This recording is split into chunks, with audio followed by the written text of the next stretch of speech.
Okay.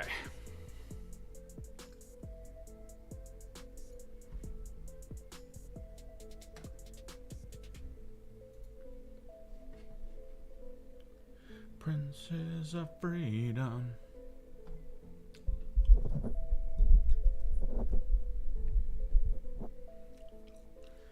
So we got a...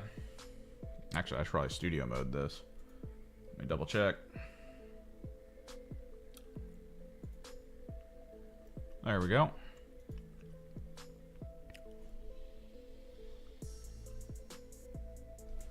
Basic full screen.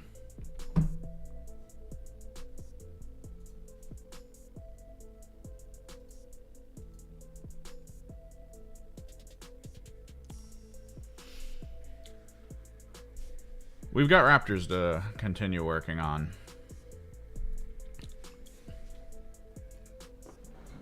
I've been pretty burned out these past couple days.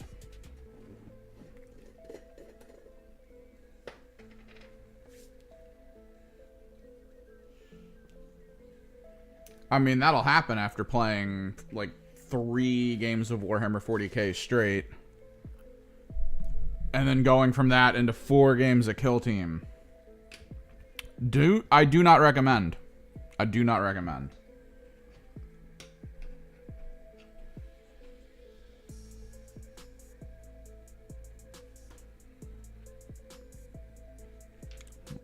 Let's keep going.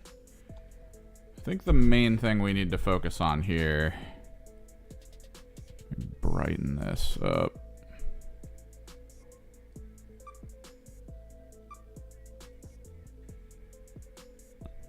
We got to focus on just getting the metallics down, I think. Burnt out. Ugh. It's been hard waking up before, like, 11. Like, I feel like I just have no energy. So tired.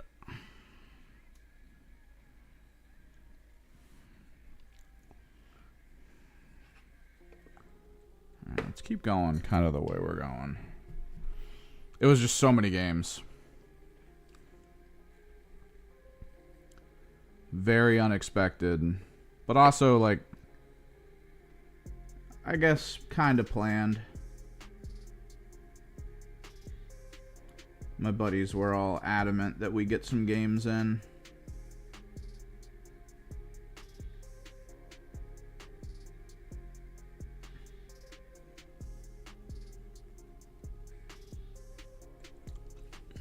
Let me try to... I want to paint here.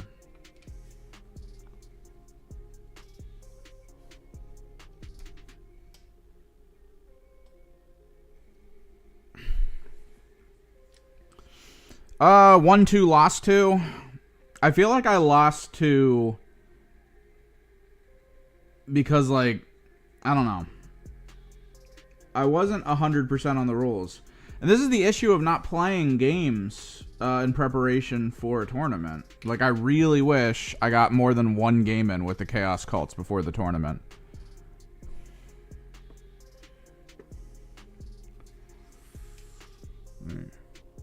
Get this light moved.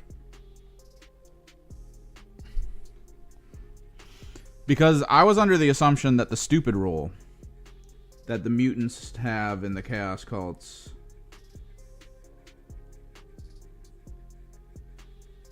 was close to how the Gellerpox work. Surprise, it isn't.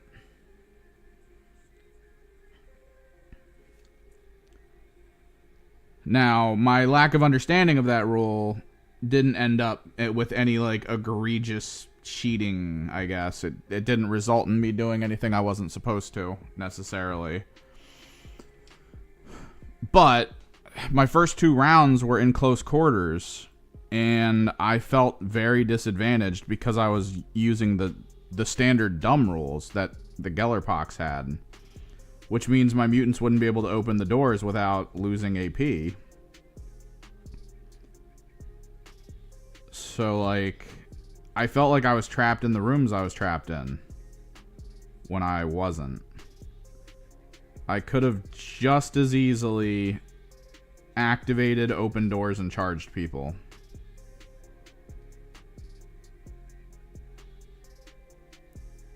My first game against the Gore frickin' what the Chaos group. I can never remember, it's Gore something. Or the Goremongers. My first match was against Goremongers, and I made a mistake of who I mutated in turn 2. I should have mutated both sides. Like, I had 2 sides held, and I assumed I was going to be fine if I only mutated the one. I should have mutated both.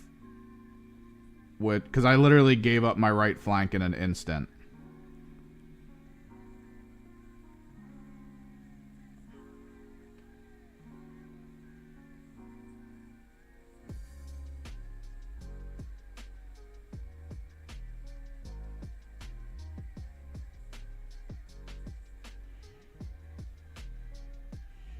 Because even the person I was playing against said when they attempted to get through my left flank that they were like, uh-oh, this is going to be a problem.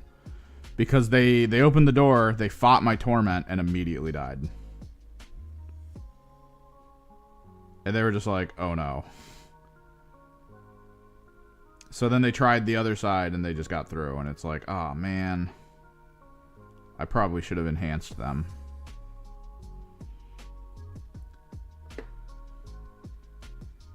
But I was so busy trying to do like a second wave of Torments. And then I just completely forgot about the Goremongers' extreme mobility. Which meant that they got into the room, killed all my mutants before they could become Torments. And then that's it. Alright? Like, you're done. And that kind of sucked. But that's on me. That's just lack of experience with the team. And then I lost to Brood Brothers, and I can see how people lose to Brood Brothers. Brood Brothers are insane. Like, I was mulching them, but they were just outscoring me the whole time.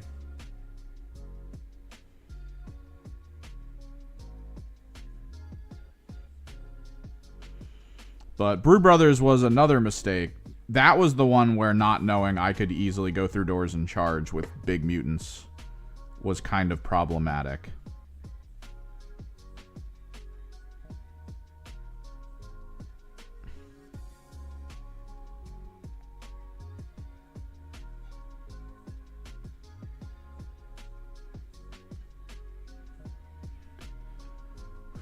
So that kind of sucked. But it was also, I don't know, my brain was like, from the 40k games, my brain was already burned out. So by the time I got to that game, we were in Gallowdark, and we weren't in one of the maps that has like the pillar room in the middle. Instead, it was just really open spaces. So in order to deal with it, I needed to go barricades. Like, I needed to go barricades. And I just didn't. Like an idiot.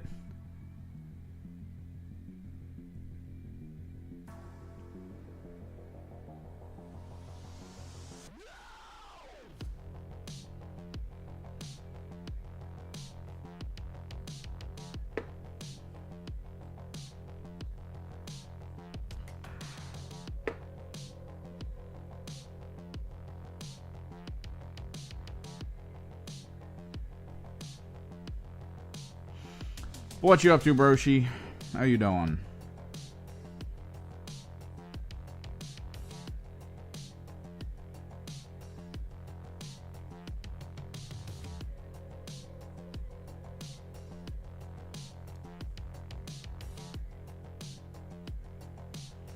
I'm going to be away this weekend, which kind of sucks because I know the Spawncast, they're going to bring up the Steam machine. And I'm just not going to be around to talk about it.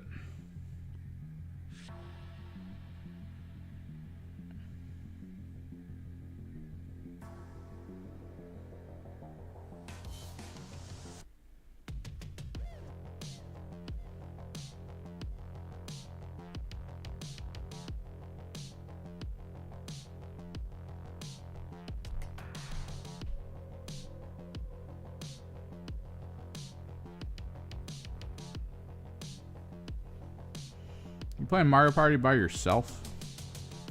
Broshi, don't be sad. Please don't be sad.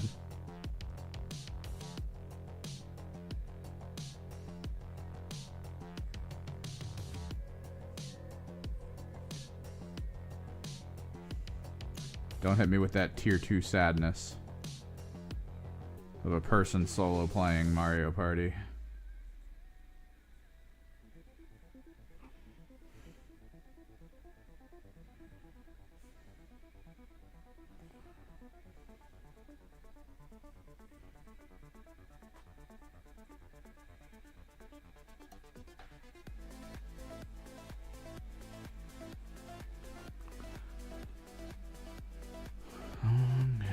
Goodbye, so long and good night.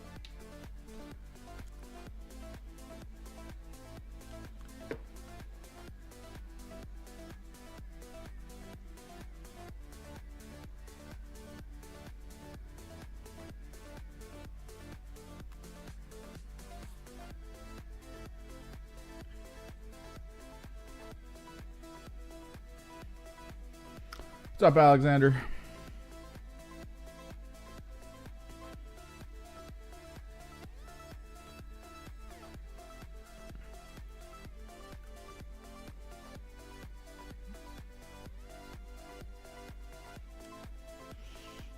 We're doing all right, Alexander. And yeah, Broshi, it is what it is.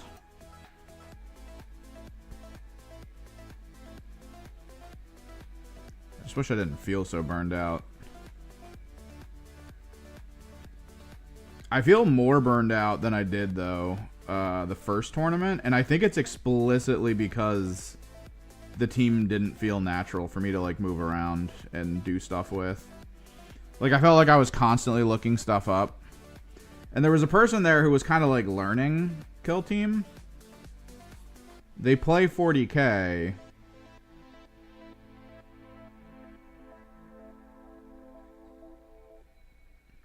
But I guess they were there as kind of like a person who basically picked the game up in like a week. But they were playing Felgor, which is not exactly like a starter team. Like that is an in-depth team.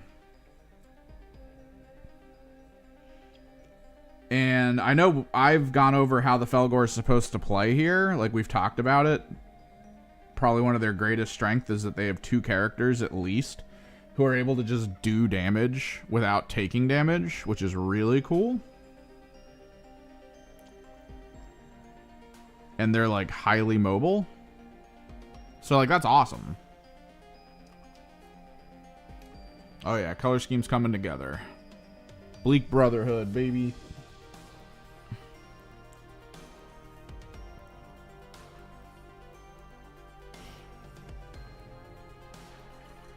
Or at least an augmented version of Bleak Brotherhood.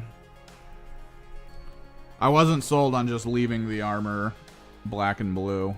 We're actually doing the lining.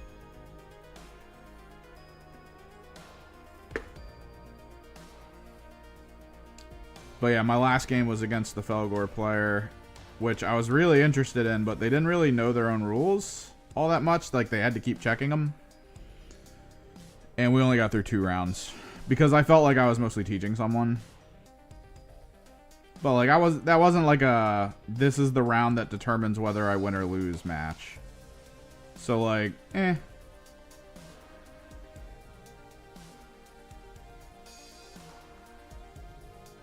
Like I was already out of top 3 by that point.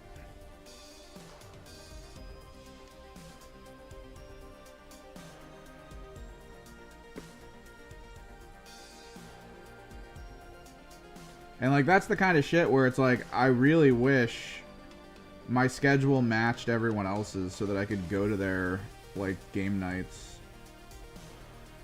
And get, like, general, more casual, teachy games in. Because, honestly, like, that would have been the moment to really point out the rules and the variances. Because, I know... I talked to them about how I'm pretty sure when the Felgor Berserk... If they berserk during their activation, they die at the end. I'm pretty sure.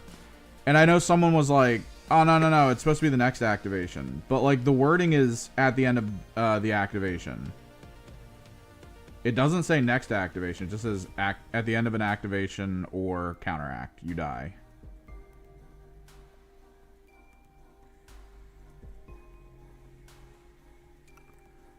And I read that, and I was like, that actually means end of activation. Like, it's not next activation. There's explicit wording for next activation.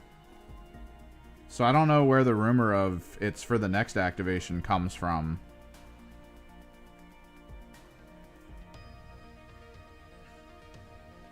I think the entire goal of it is to make sure your character doesn't die during their activation, but does like a boatload of damage. Or, damage, Jesus.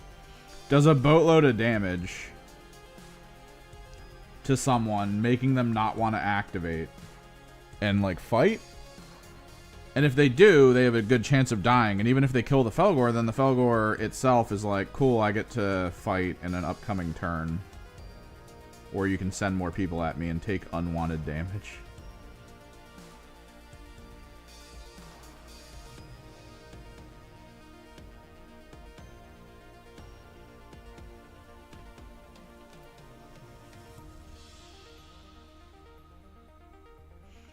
Do, do, do, do, do, do, do, do.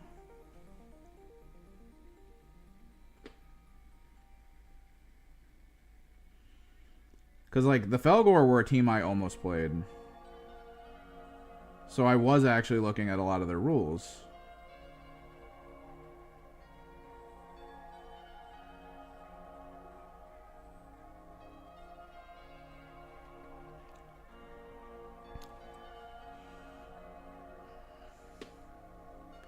Stuck in a coma.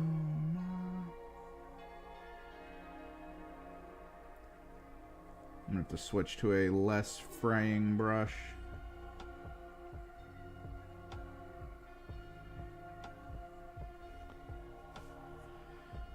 But how's everyone doing?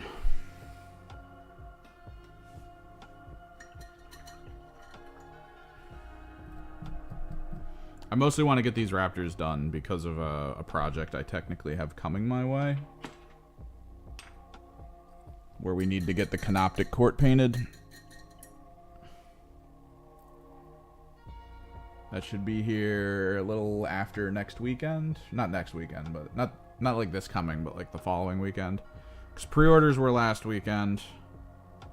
And with pre-orders being done, it usually means 2 weeks for it to get to us.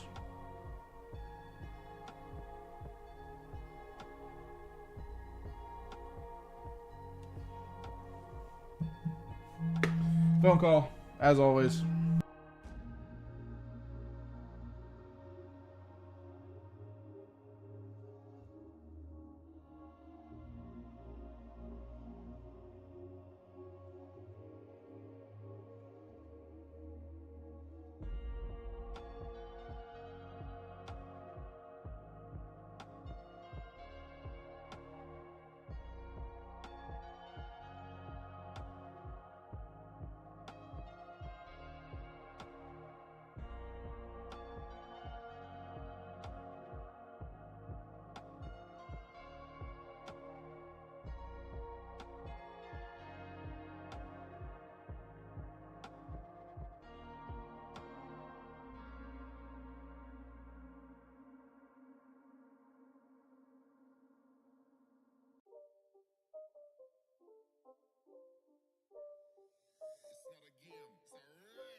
Oh, long phone call.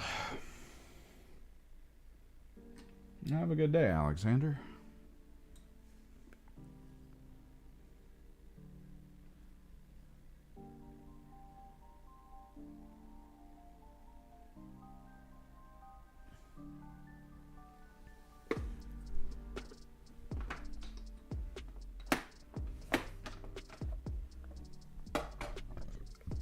I got so many of these to tear through, it's actually a little obnoxious. The problem is, like, the trim work on Raptors goes between, like, normal trim work and then, like, weird lightning trim work. Like, this one's a lightning trim work.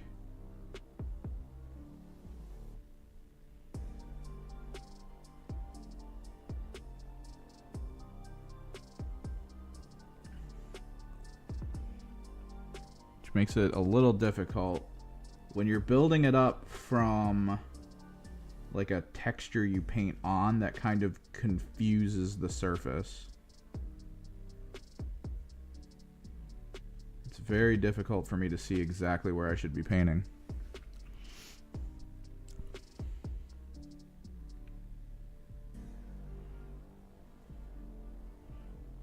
I'm a little sad that they announced the Raptors before they announced the current team that's supposed to be coming out. Because, like, the freaking stealth suits and everything coming out, it's like, okay, that's cool. But you did show me Raptors. And I kind of want to play Raptors. So knowing they're coming, but knowing I have to wait for longer than a team that got announced after them, is a little bit of a feels bad man moment.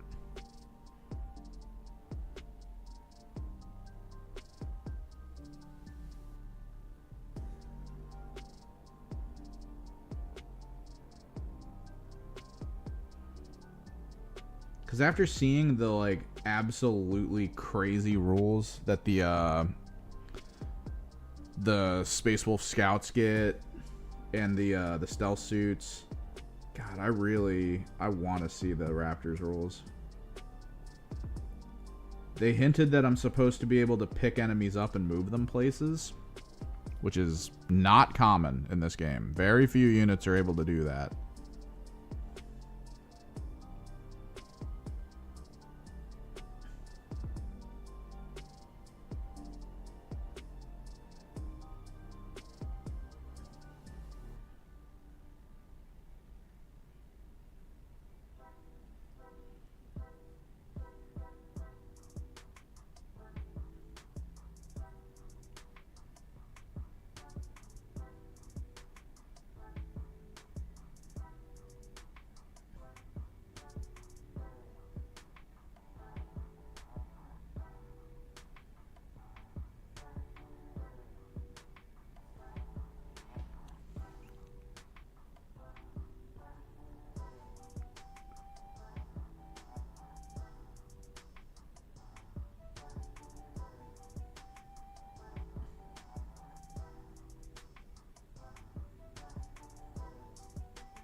So I decided to do the 40k version of doom scrolling.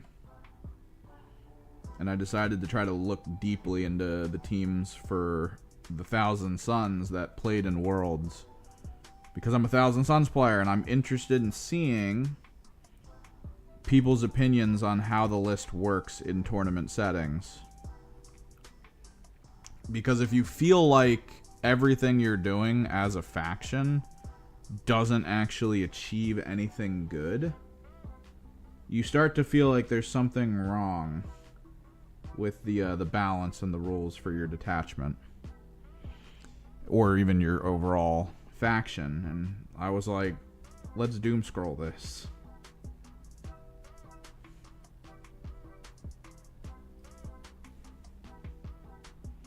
Because it is confusing. I mean, it's not confusing. When everything you do as a Thousand Suns player feels like it doesn't work, and then everyone else that's playing against you feels like everything they do is perfect at all times, it's like, alright, something's wrong here. Something's not lining up as it should be. This was the one I kind of tested with purple. I'll hit it with a little bit of black.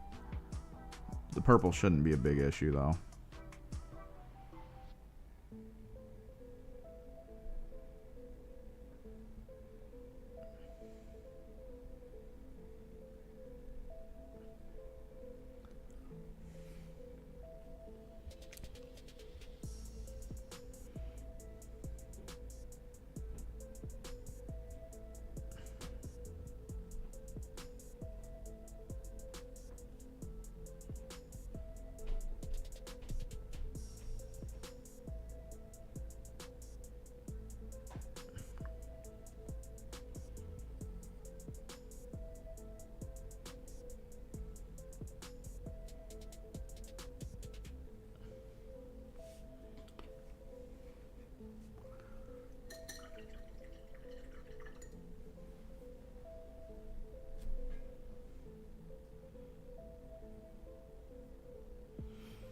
What I found while doom scrolling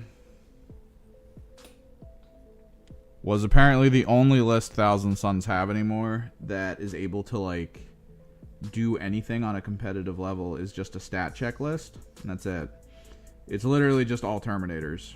It's quite literally 30 Terminators, which that's not really that fun to play. The entire purpose is you just put the Terminators on the objectives you need to put them on when it's time. You have a bunch of, like, little flying mobile units to go do, like, the small missions. If that's even what you want. You could technically just go cleanse as a fixed and then call it a day. See how much you can get before you get completely killed.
Like, I just wish there was a detachment that was, like, good and fun at the same time.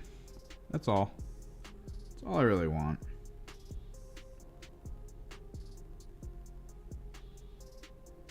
But just the sheer lack of value. I genuinely hate that, like, the concept and statting for a Thousand Suns army has run so firmly away from being like, look,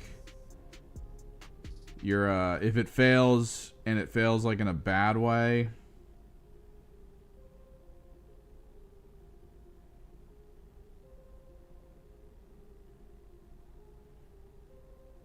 you're gonna need to like risk something else as well. Because like I've pointed out to my friends, the whole point of the Thousand Suns right now is overextension.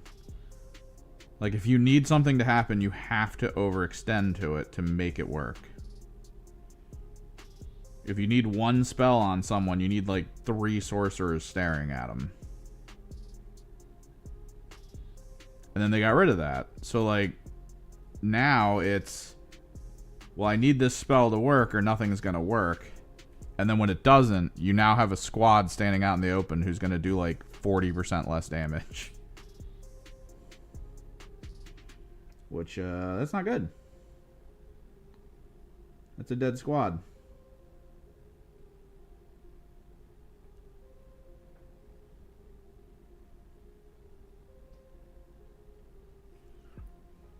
What's up, Spader?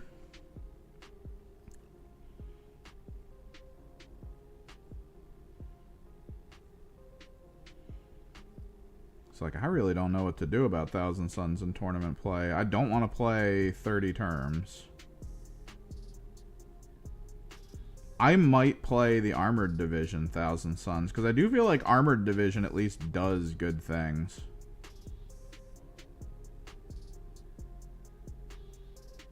The Forge Fiends are actually worthwhile. Rocking a bunch of on-disc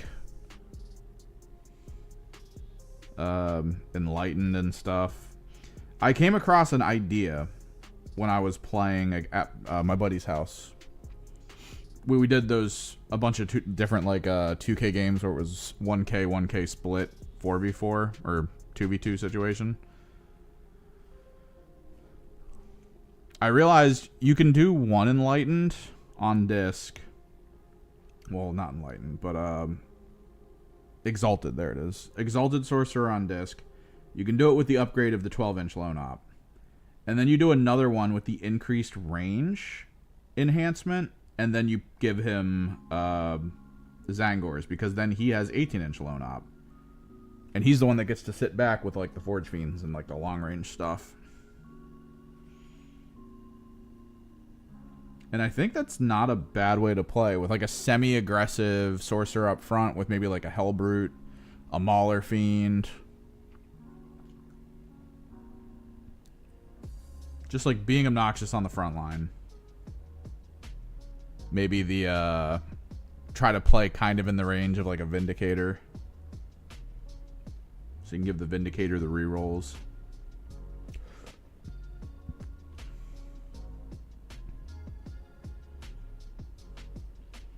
I think I would need one more Predator.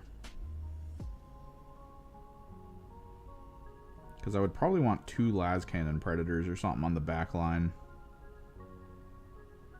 To kind of play in the area of that Sorcerer. I've painted for fun a couple times, but I do find that the best use of my time is to try to paint the projects I'm going to be using for actual games.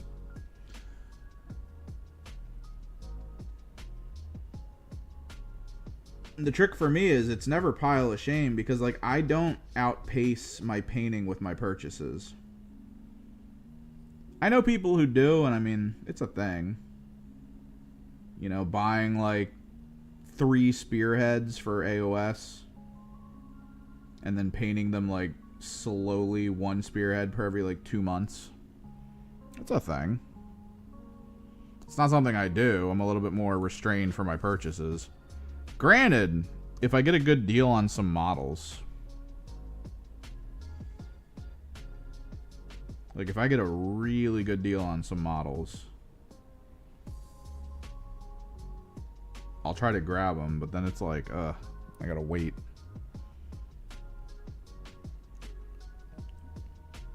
But like part of my brain is telling me like I should get the Jaegers, right? Like the Votan Jaegers.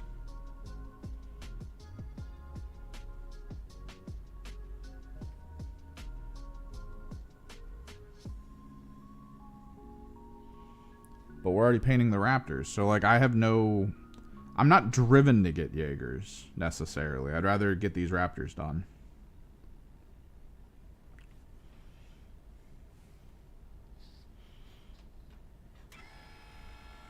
Because honestly, if I did buy the Jaegers, we probably wouldn't be painting Raptors today. We would be building Jaegers.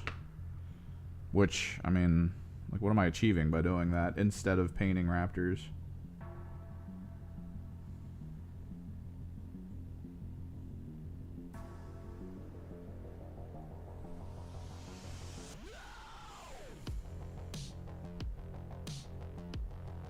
What about you, though? How big is your pile of shame? I tend to believe that people who talk about piles of shame tend to have huge ones themselves. Like, I don't really talk about piles of shame because I don't really think about it. But I mean, if you're out there talking about a pile of shame, what you got? You got the warehouse effect. A lot of the people at the store that I play at are kind of like old heads that have been consistent, right? They probably started playing around the time I started playing in like 3rd and 4th, and then they kept up with it. And year after year, as their lives progressed, they would like pick a faction and then try and buy all the stuff out at the time from that faction.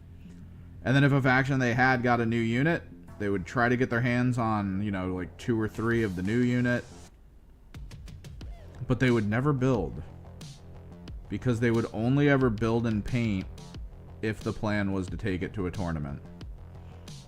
So a lot of the people who go to the store that I go to have like a basement that looks like a, I guess like a supply center for a Warhammer store. It's just a bunch of closed boxes, unbuilt models, just chilling.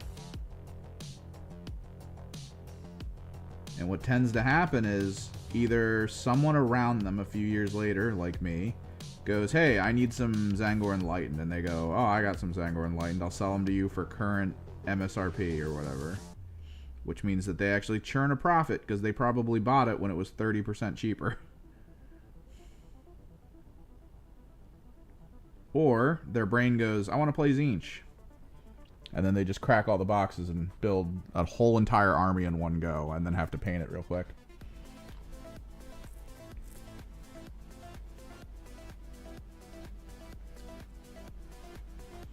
That's nice.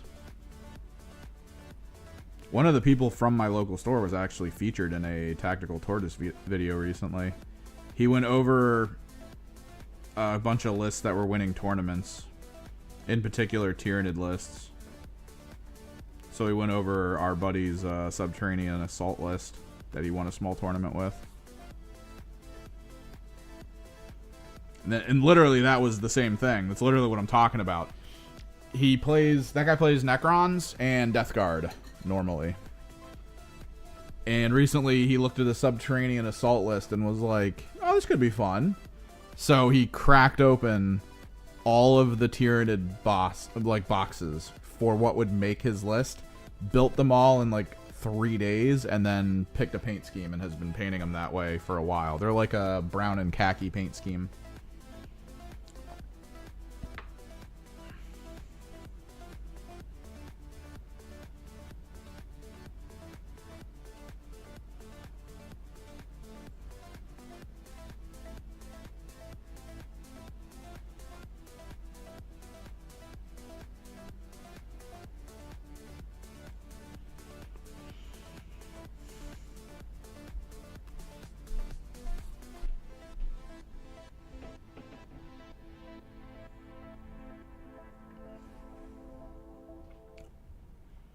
But I mean, as long as you're getting your stuff done.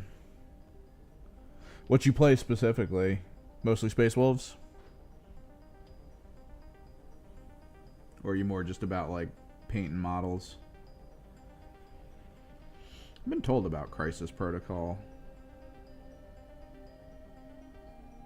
People keep telling me I should play it.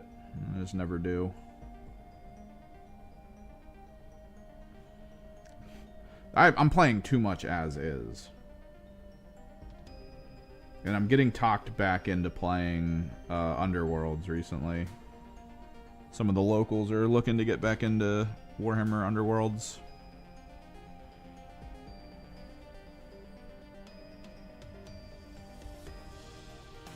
Just problematic because that makes me want to go out and spend like $120 on all the decks of cards I didn't purchase.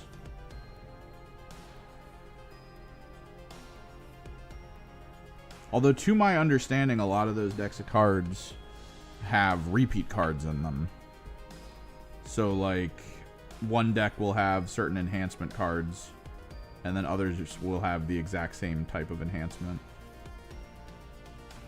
So it's like, there's only so many variables you need.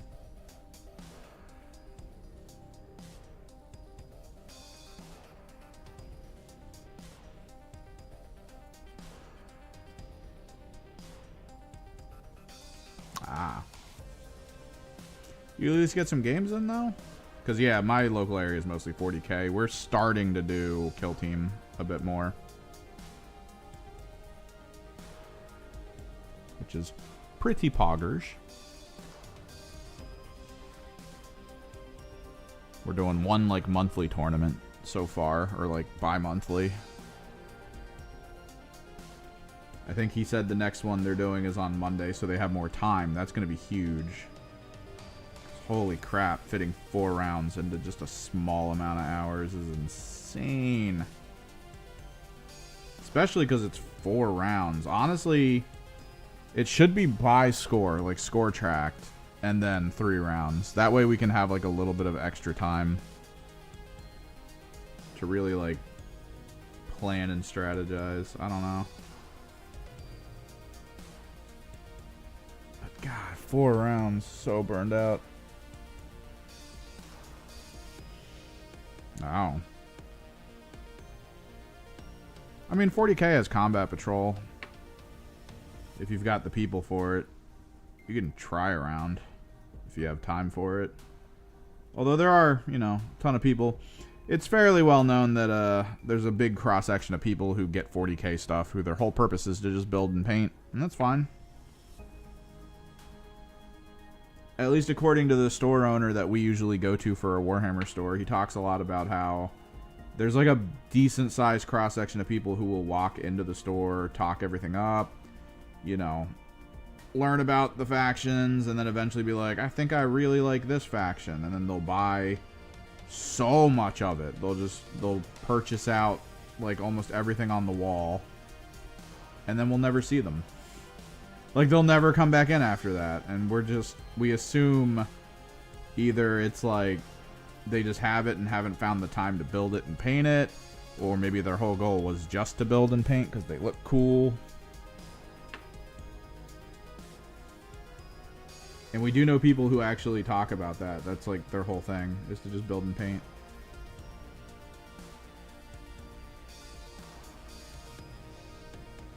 So that's cool.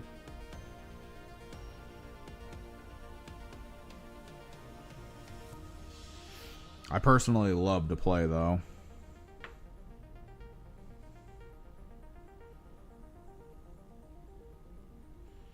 But I am starting to end up in that spectrum of players where the rules changes and balances tend to screw over any of the fun that my faction has. I hate it.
It's usually cool to see new players, though, sometimes. I mean, this is a nerd culture game. So you do get some weirdos at times. There's this one kid that actually got banned from the store because like his entire existence was basically needing to win to the point of like cheating and making up rules. And when you're trying to play a game with someone who like mid-game feels like they're about to lose, and it's just like, hey, from this point forward, we're just gonna play like all my rolls are re-rollable. And it's like, what do you mean? Yeah, I'm just gonna re-roll everything from this point forward. What?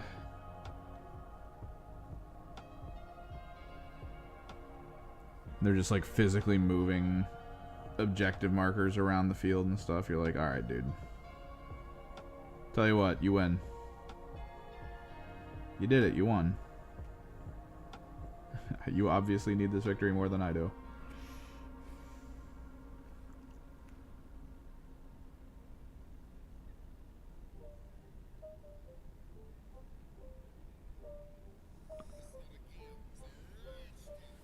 They would do it all the time. Till eventually the guy that owns the store was like, alright, man. You got a few more years to mature, and then you can come back.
It can be super fun to play, though, with people who know what's up.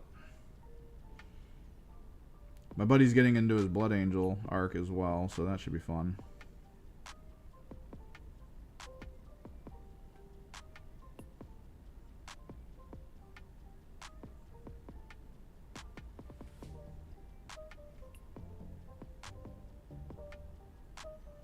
Bottom the Space Marine Codex, so you get his Blood Angels Codex.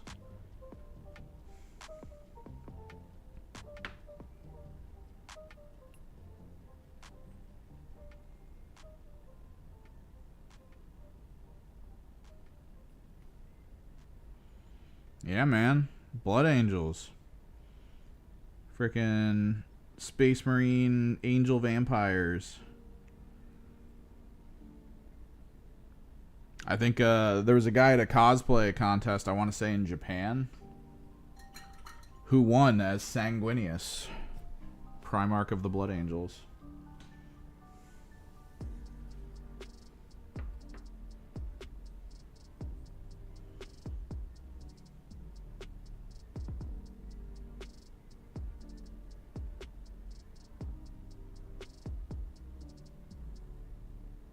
Because honestly, Sanguinius is like, he's almost like a K-pop coded.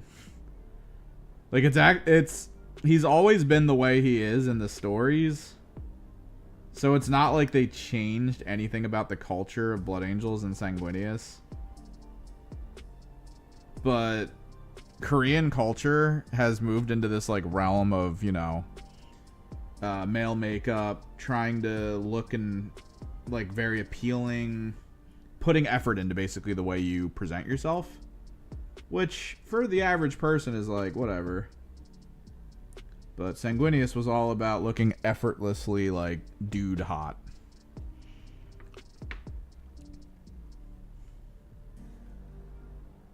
So it's been interesting to see like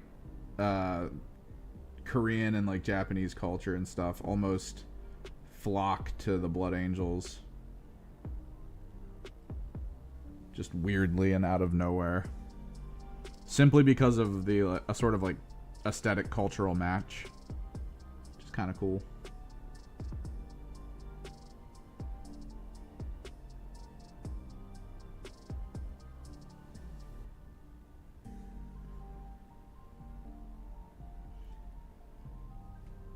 Like, my parents host foreign students for the college near here. Or at least they did for a really long time. And then randomly, I would run into students that I would help, like, drive to class and stuff for them. Who would find out that I knew Warhammer stuff. And then they would, like, start talking to me about it. And they'd be like, what do you think about the Blood Angels? I'm like, okay.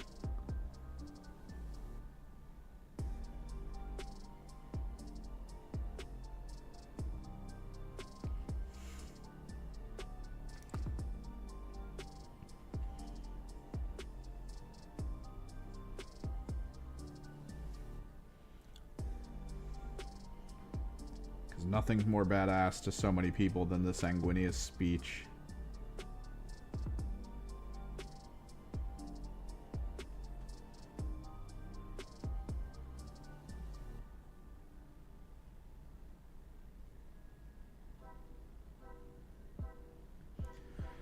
With his back to the last door.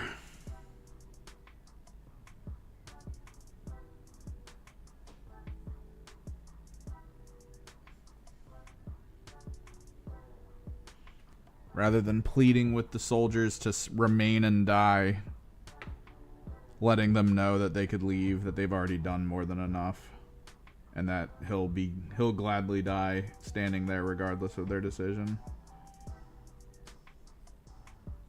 Which spurned everyone to stay.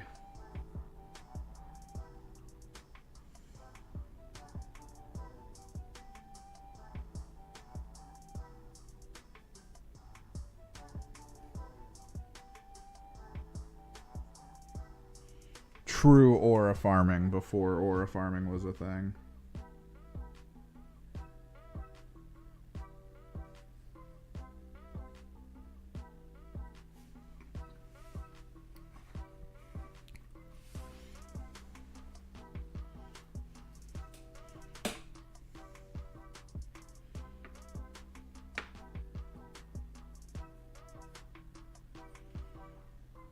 The "Will you run" speech. I think someone voiced it over on YouTube.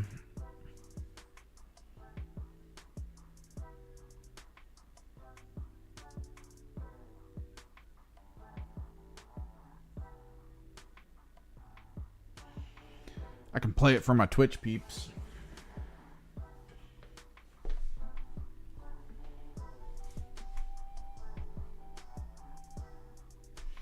I think aura farming came from... I want to say it came from solo leveling, since they started referring to everyone's aura as, like, their strength.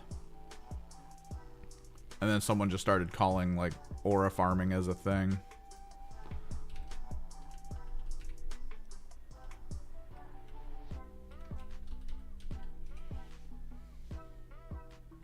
Let's actually look at it. Origin of aura farming.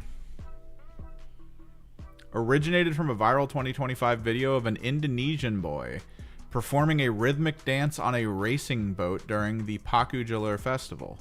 The term was popularized in 2024 as a Gen Alpha slang expression for intentionally and repetitively doing something to build aura or charisma. The boy's calm, stylish, and seemingly effortless moves perfectly exemplified the idea, with many internet users calling him the face of the trend.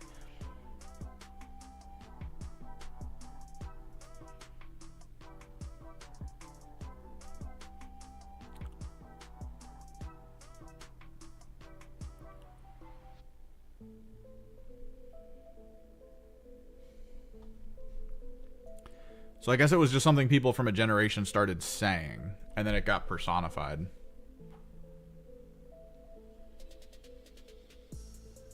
Alright.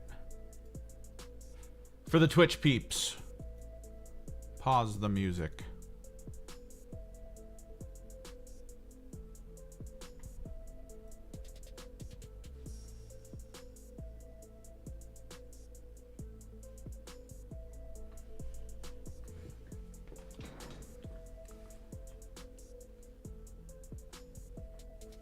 behold, 40k aura farming.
Oh, you have no idea, Broshi.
To be clear, this person's like 10 feet tall in golden armor with angel's wings. Platinum blonde hair. Kind of looks like Alucard from Castlevania.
Basically, there's like a frigging 500-foot tall door behind him that looks like the gate to hell. That piece of artwork. It's like adorned with like angels and stuff.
All right, silver time.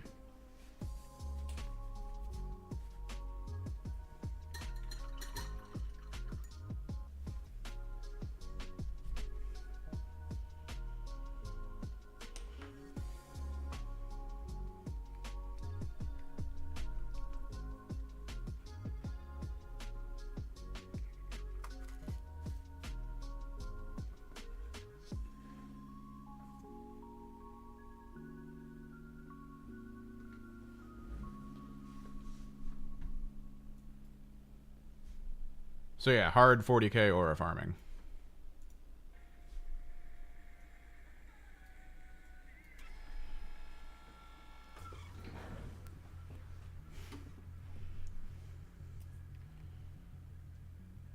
And yeah, he does die there.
He doesn't pass away shortly after. I mean, he does fight a bunch. He does kind of spark a duel. Because he explicitly dies to, like, the big bad.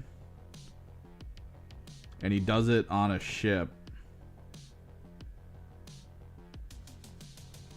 That kind of, like, lures out the Emperor of Mankind for, like, a final duel.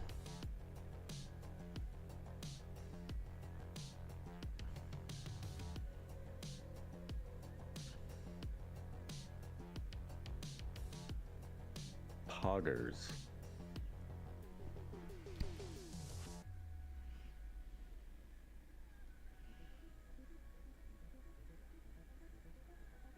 Thus triggering the current state of the universe, with the Emperor half dead in his chair, trying to hold the galaxy together.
There's a new game out that I've been playing a bit recently called Wall World.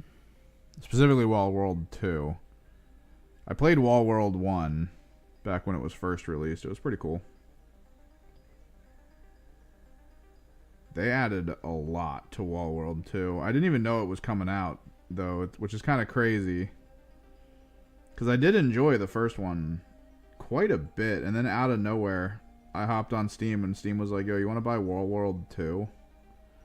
It's like, what? How's no one told me about this?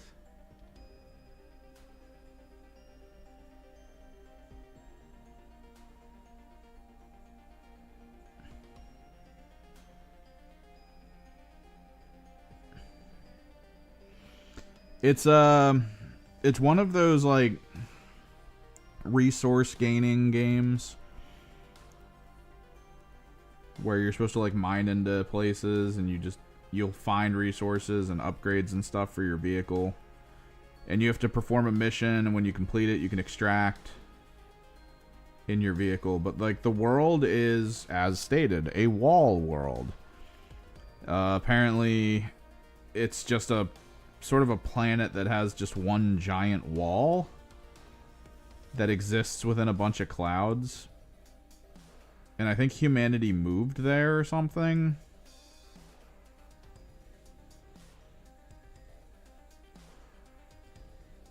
And they're just trying to like live and get by on this planet. But there's like monsters and stuff that come out of the wall and like fly around in the sky and stuff. So you exist as a miner, like a wall miner, and you get to pilot a spider bot vehicle that basically walks up and down the wall, finds weak points in the wall so that you can drill into it, and then you can get resources from behind it. And then the entire premise of the game is that you have to kind of manage those resources through upgrading items you have on your vehicle or items that you can find to more effectively and efficiently complete your mission. But most of the resources you utilize that are beyond the regular resources, if you use them, you lose them from like being able to take them back to the main village to upgrade stuff.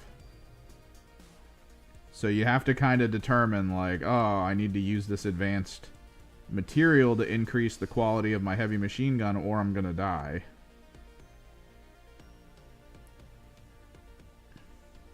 Or maybe you don't need to, which means you can take more of the advanced material back and maybe upgrade your drill's power, the passive drill power.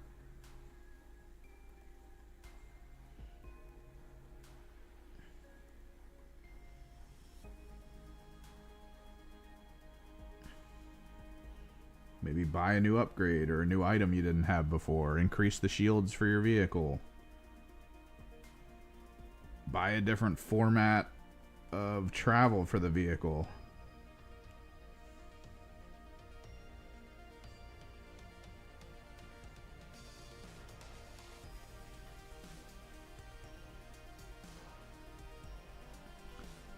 The first game was all about you trying to kind of break out of what's normal. Like everyone kind of accepted their life where they were on the wall. Like the wall got to a certain point and then you couldn't go past it. It's kind of the gist.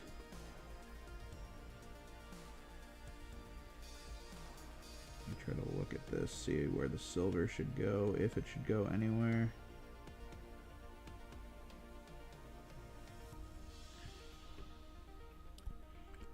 And the entire first part of the game was you discovering like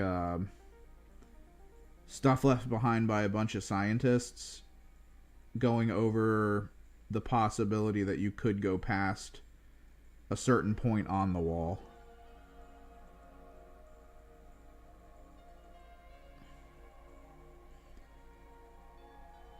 And then that was like the entire game was basically trying to figure out if there was a way to do it.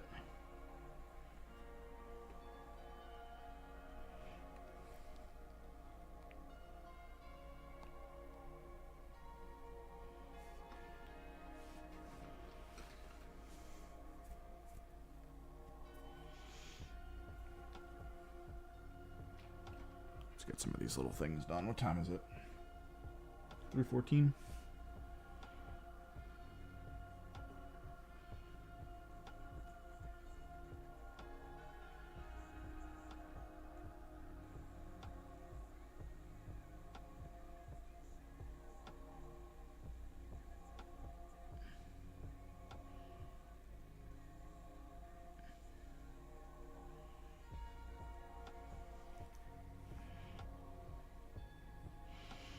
Yeah, it's pretty fun.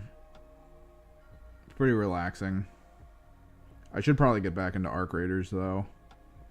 I kind of want to try to get my caravan stuff ready for the first caravan drop.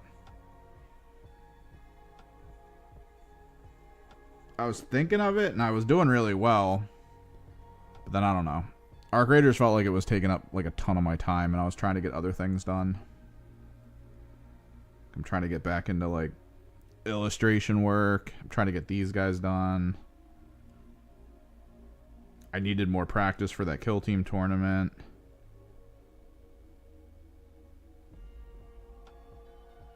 It's not enough time, bro.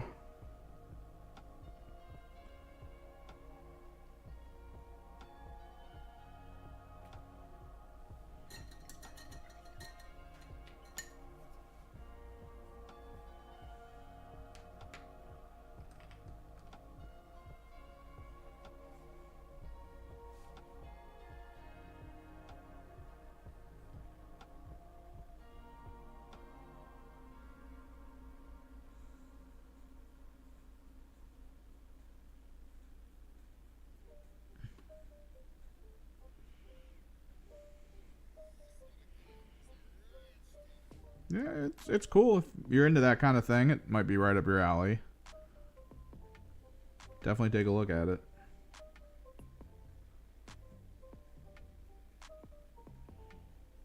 Always good to support indies.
Don't know if I want to... There's a lot of little bits here.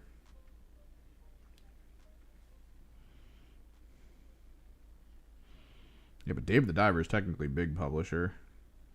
That's probably my favorite part about Dave the Diver. Is everyone was like, wow, this is a great indie game. But then you look into it, and it got a ton of money from the friggin' publisher. Like, it's kind of as close as you can get to like not an indie game for a title people didn't really know. But then everyone was like, yeah, it's an indie game. I think it even went up for awards for indie game, and it's not an indie game. Like, one of the things I really don't like that we do as like a species is we sort of like reappropriate words to no longer mean what they meant.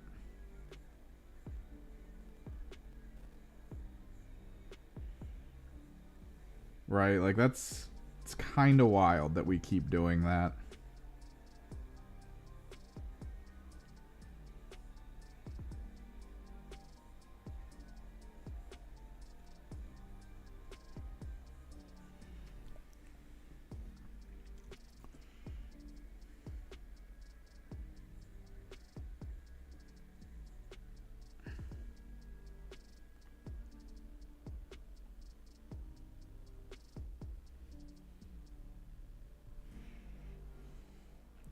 Because indie is, like, at its core, what it's supposed to mean is that it was independently published, right?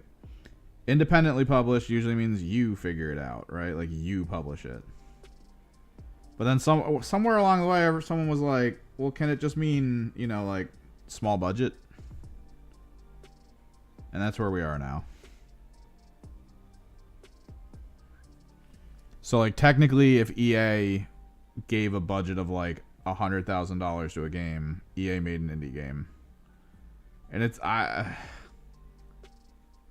don't know about that. It kind of feels bad.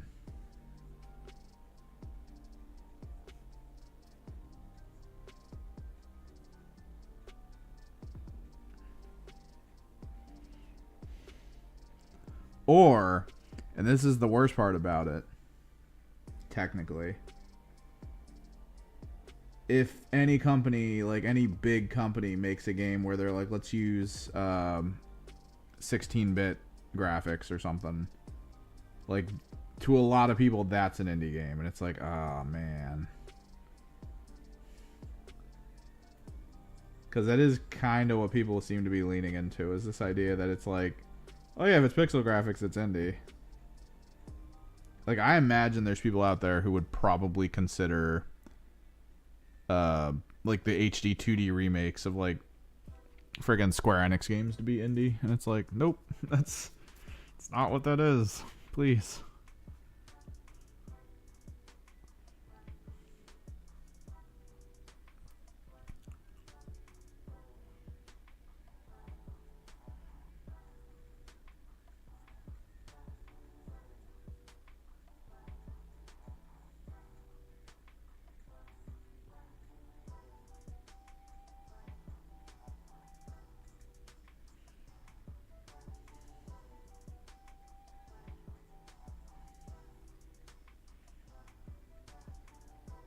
Did I not paint? I didn't get these shoulder pads.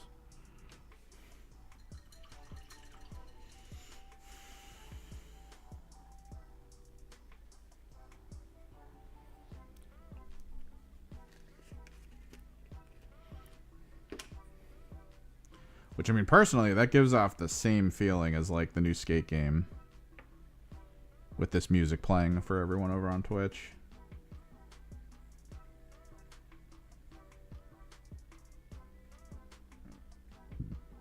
Like, that game feels weird to look at. Since their whole thing is like, oh, skating, it's counterculture. Everyone that does it is sticking it to the man. But, like, the game feels so sterile. Like, it just feels so corporate coded. And now you got skins for it that are worth like $20-$30. It's like, yeah, I don't know about that.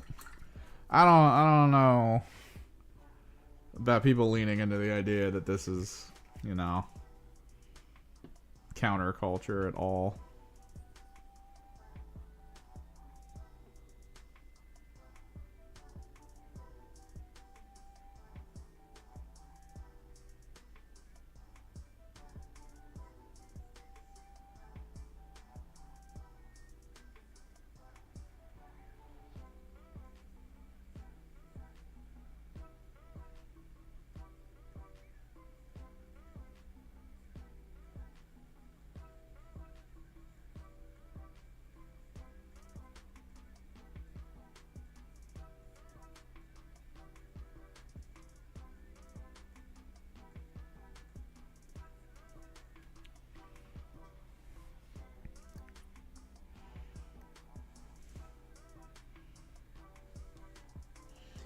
Well, the game is a content farm. That was the whole point of it. It's quite literally a game designed to try to like let you record short form content to post up online, so that you can try to go viral and make it big.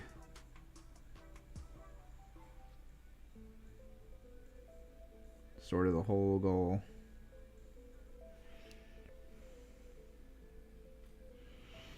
I do feel like some games are starting to get that. That's been like a huge success point for a ton of games.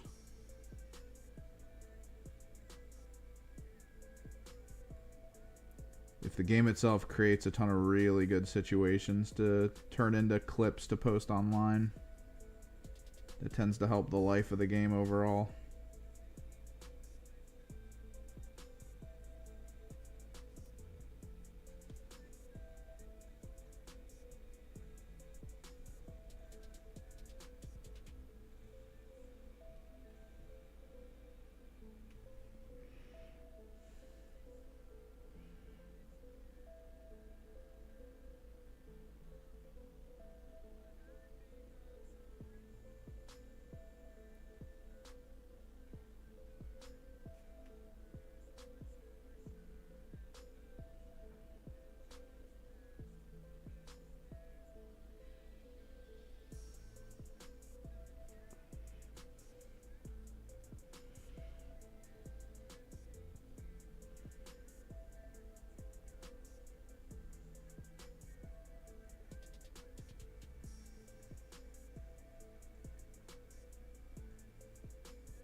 Well, I mean, the grand classic Aura Farm RPG is D&D.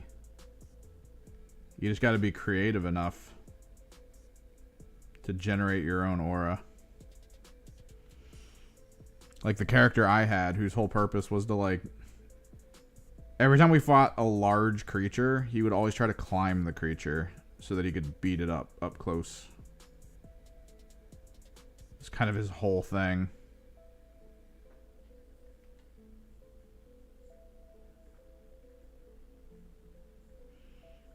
Fight like a 20-foot treant. My first question to the DM is always, does my character feel like he could grab onto it and climb up it, start punching it in the face?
We used to have RPGs that had like individual aura farming potential. World of Warcraft was kind of like an aura farm RPG. If you got big enough and geared enough, people would like learn your name. And if the guild you were in was strong enough, people would like look for you. Like if they were on the enemy faction, they would try to avoid you or they would pick fights with you. And it was literally all because of your like conceptual aura. Now the game's just like you're in town, I guess queue up for your weeklies. Like it's lost so much of its old soul.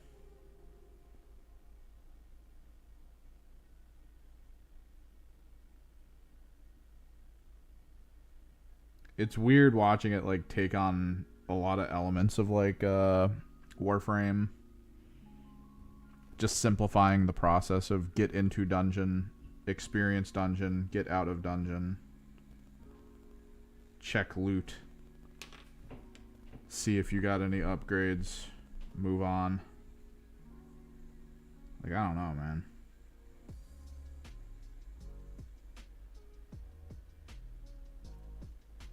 I remember being able to play Warsong Gulch, and then, like, if the enemy team saw me, they would, like, interact differently because they knew I could easily beat, like, 2 to 3 people at a time.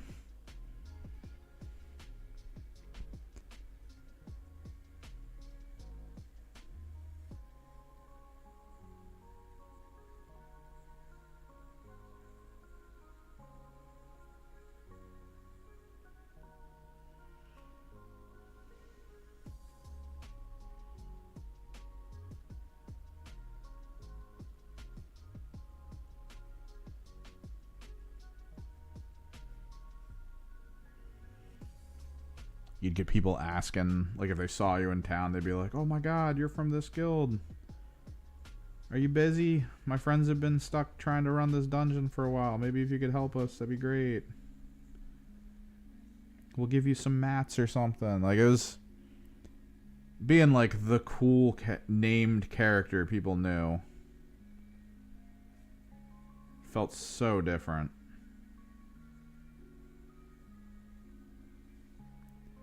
Than just sort of the modern approach of like, let me roll 20 alts and just see if I can increase my gear score.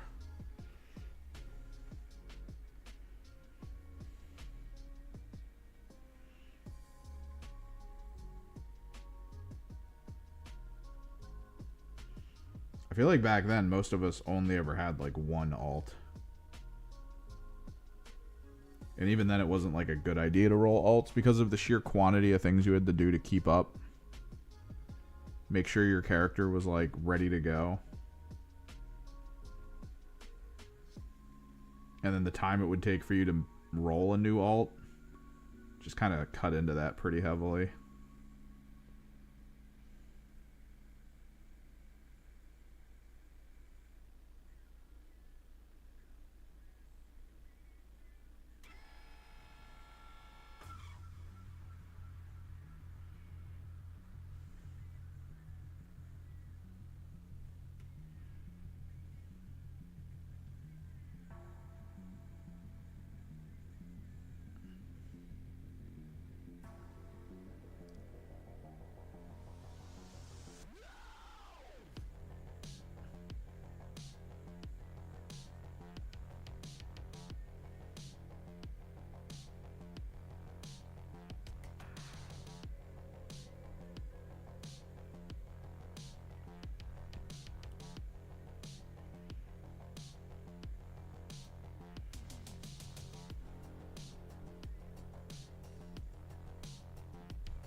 Best viewers.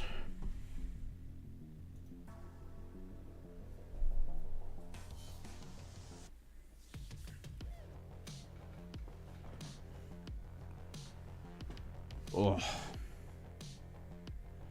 My brain's already drifting. I was not ready for trim work today.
Still haven't figured out a good weapon color. Because I do want to do different shells for the weapons. Like the guns. I was thinking teal, but dark blue armor with the green flare pattern, I don't know. It feels a little too close to teal. Which kind of makes me want to lean more towards like a burgundy color.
Love that you stated that like a superpower.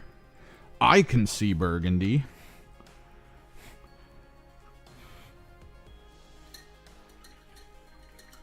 Like I looked over and I was like, my first thought was just like, can not a lot of people see burgundy?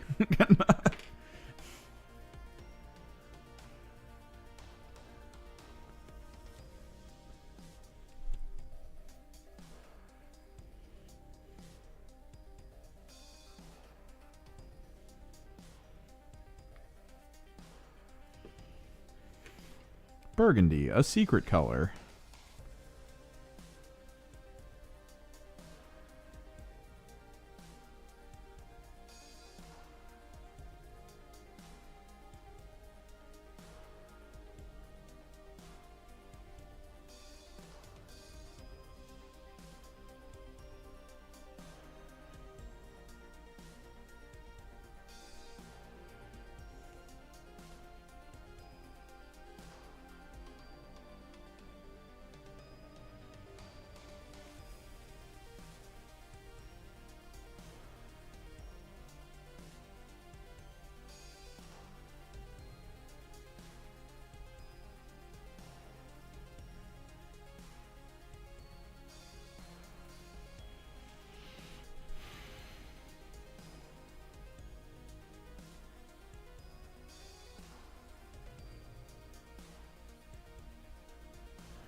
I believe that's called having a stroke, Broshi.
Ugh, trim work.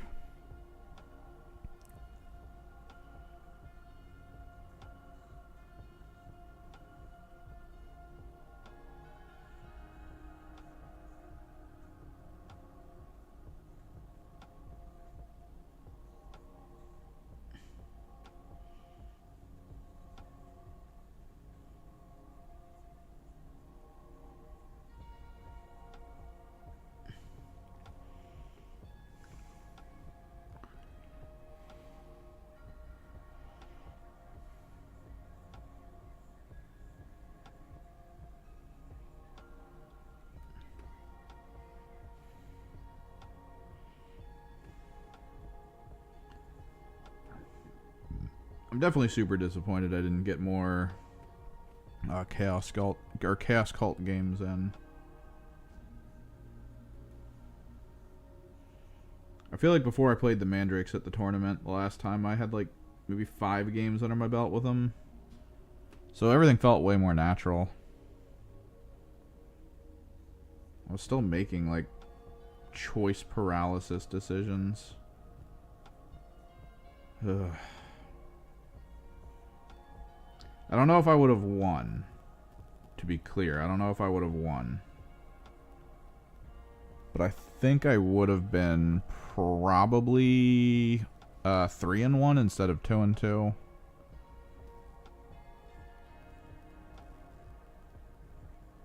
I think one of the big issues I had was I didn't quite know how the rest of the rules were going to work out in terms of like mission potential.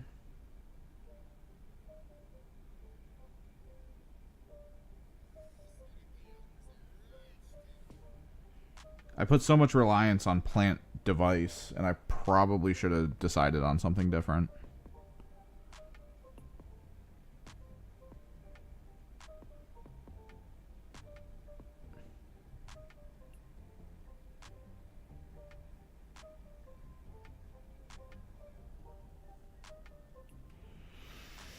Now the question is, do I keep playing them, perfecting their strategies and ideas, or do we refocus on a different team until the Raptors come out?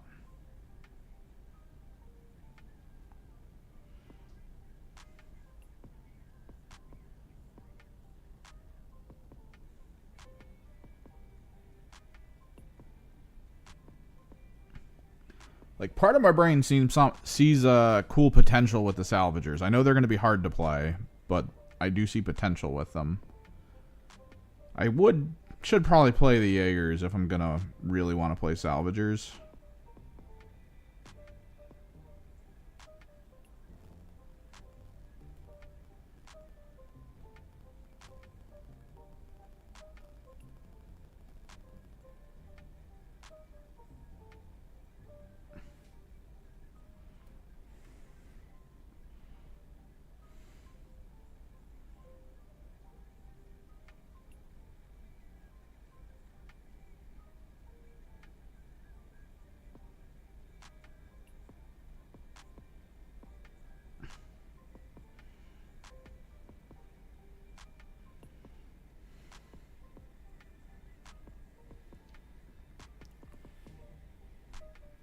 Hell yeah.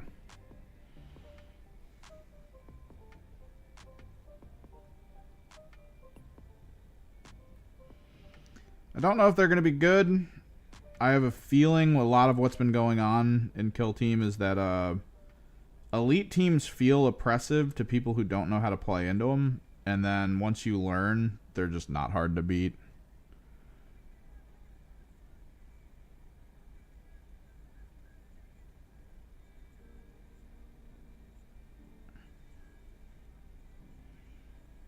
Question is whether or not the rules for the Raptors circumvent a lot of this. If there's ways for me to like absolutely prevent damage or being like caught off guard.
That's kind of what it's all about.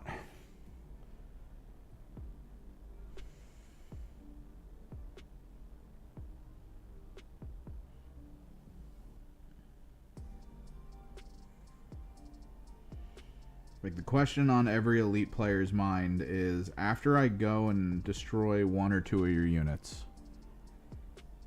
am I going to lose this unit to like a melt-a-gun or something?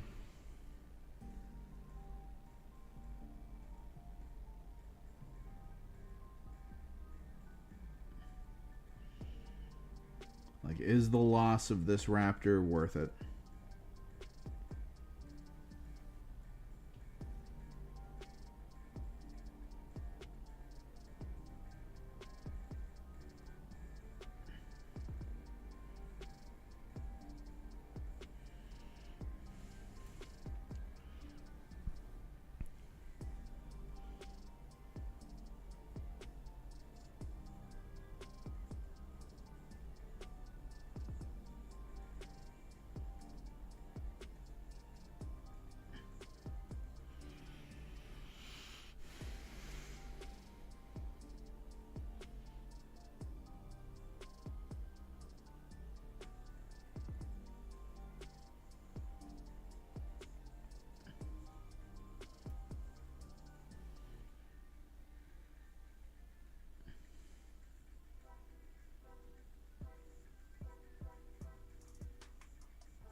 Lightning claws.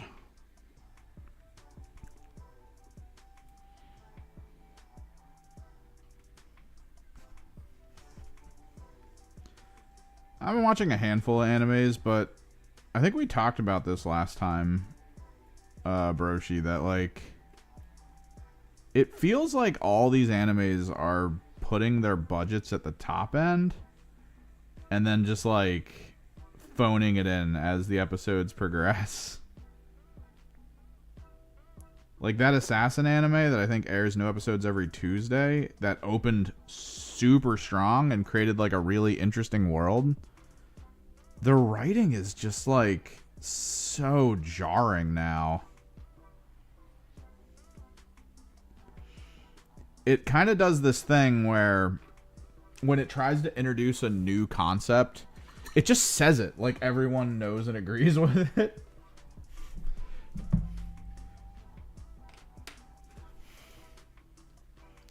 Like I have no rational understanding of how the main character is starting to like learn how to use his shadow magic.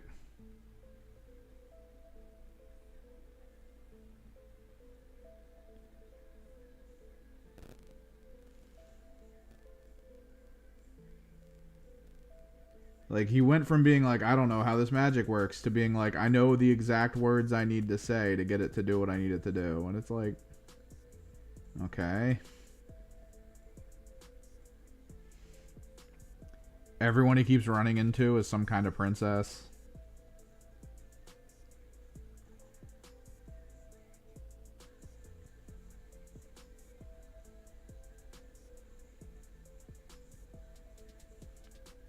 The fight animations are god awful.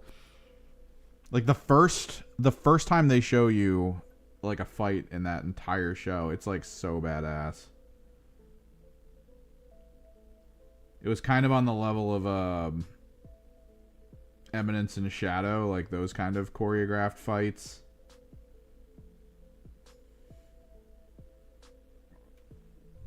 And that got me going, because like you're gonna show me that quality of like decently put together story based fighting. It's like, all right, let's go. It's gone.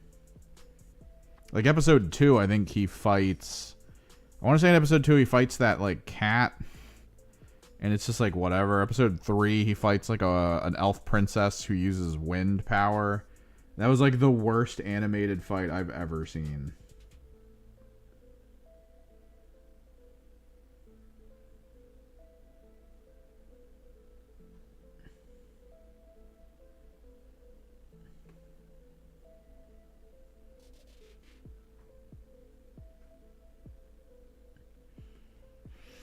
And now we're just at a jarring moment where all that keeps happening is people just tell you things that are going on, and you just have to accept it. Like there's no showing of like the world. It's just like, all right, we're just gonna say a bunch of stuff, use a bunch of terms that make no sense, but act like we all understand it, and then we'll just move on.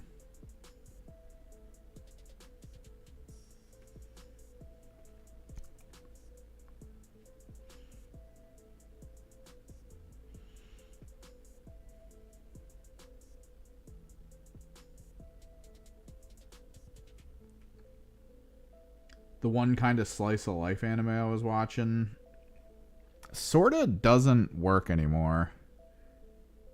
Like it tries to be funny, but I don't know.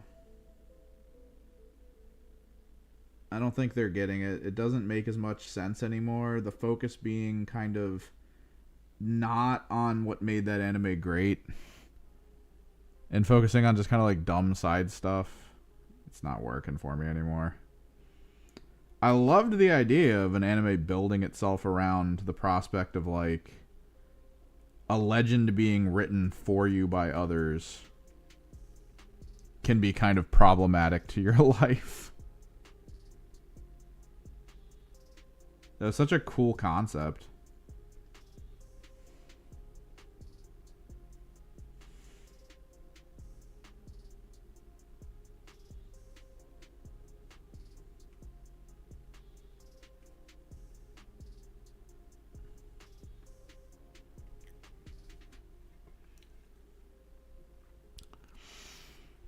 Let me see if I can get the name.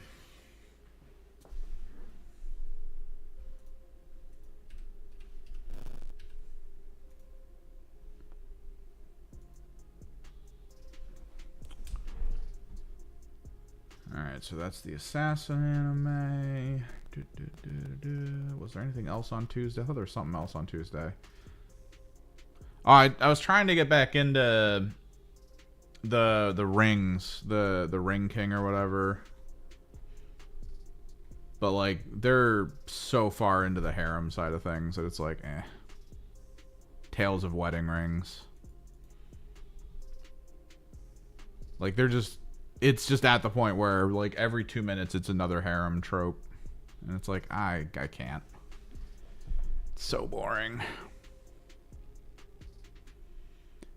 What was a good one? There was something that I was looking into that I was debating watching because it sounded really cool, but then it was like apparently it's like a Tenchi Muyo story. Like it was weird.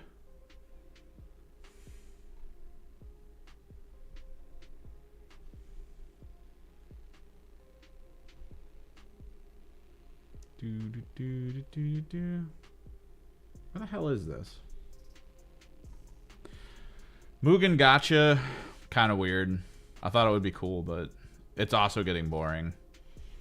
Some of the opening fights in Mugen Gacha was pretty good, but again, budget feels like it's running out later on in the series. Where is this anime? I'm pretty sure it comes out Wednesdays. Here it is. No, that's the one that comes out Wednesdays. When does this one come out? Does it also come out Wednesday?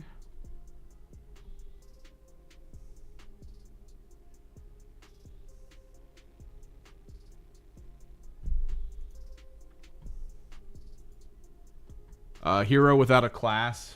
That one's been pretty dumb. I thought it would be cool, but it's just dumb.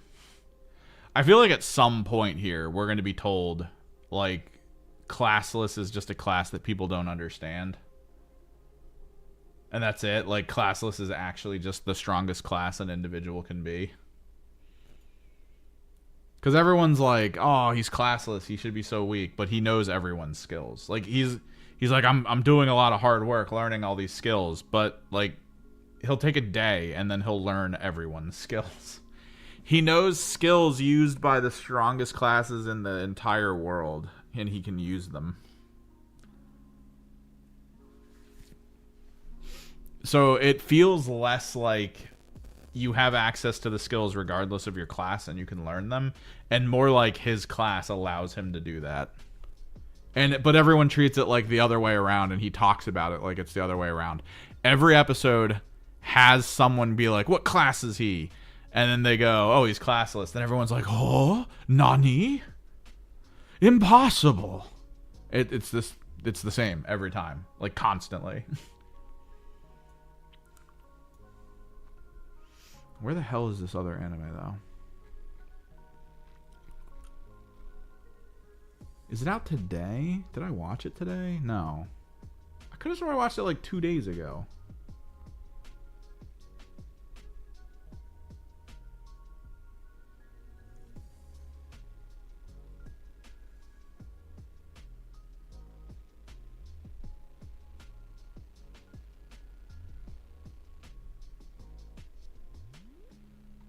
Oh, a wild last boss appeared.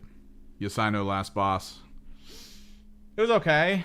It started out really okay, but now it's just getting dumb. It's doing that the sequencing thing where now that there's a bunch of characters in the main party, anytime someone talks to the characters, like when they're all together and they're interacting, it's always the same sequence. Main character says something in response, the character she beat first has something to say right after, and then the character they beat third, or I guess second at this point, has something to say after. So like, I hate this like approach to how to write conversation in anime, where it's like the sequencing has to be the main character that's always been there, the sidekick they just picked up, the first person they beat. Like, it's almost in sequence to how the anime progressed itself. Now every single person in that same sequence has to talk in sequence and has to add something to the conversation, but it's always the same thing. It's main character says something that matters, second character inputs some like extra information that's related to the world that you might not know about. Third character will kind of say like the same feeling thing, like, well, I don't really like the heroes. Like they say it every time.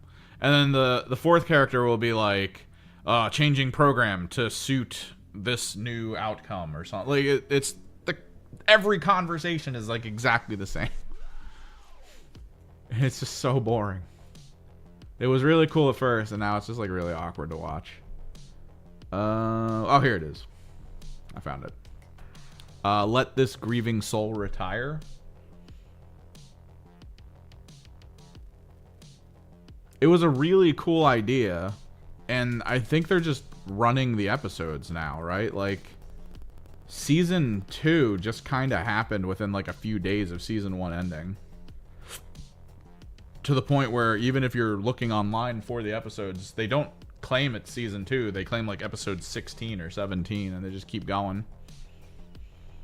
But the jokes in Grieving Soul are kind of bland now. It was really cool at first, and now it's just boring. And dude, it's so, like, because it's such a good premise. It's such a good premise. To have the characters, to have this one character be as weak as he is, but have everyone think he's god tier strong. And he can't, like, no matter how often he's like, no, that's not the case. No one believes him. Because everything around him keeps happening where it makes him seem like he is.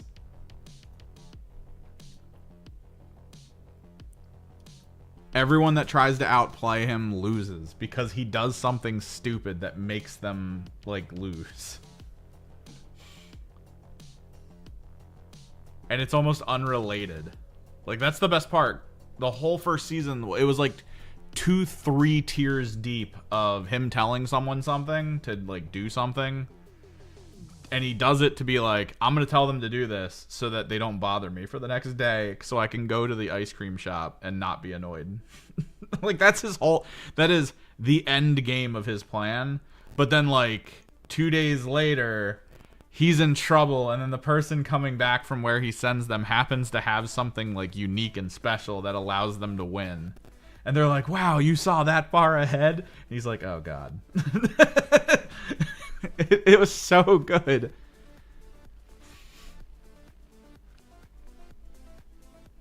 But now with the new episodes, it's kind of dumb.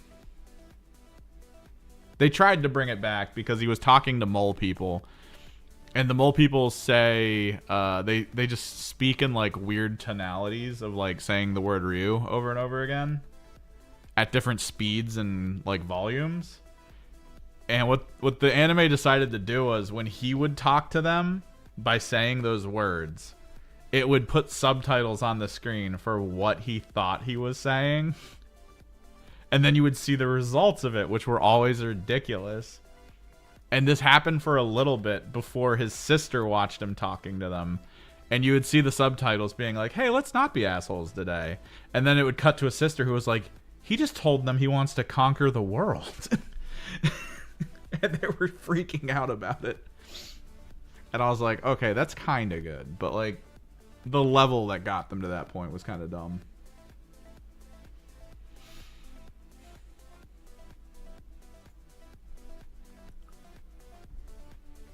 I don't know. This seasonal arc hasn't been as good as I was hoping. We had high hopes with a couple episodes.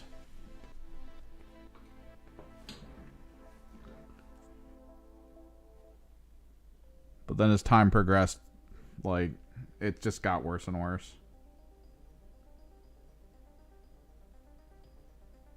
Which sucks, man. Like, to go from a time frame where Eminence and Shadow was a thing. Not only was it a thing, but they did like 2 seasons of it very quickly next to each other. And even they, as an animation studio, said that they didn't expect the anime to succeed as hard as it did.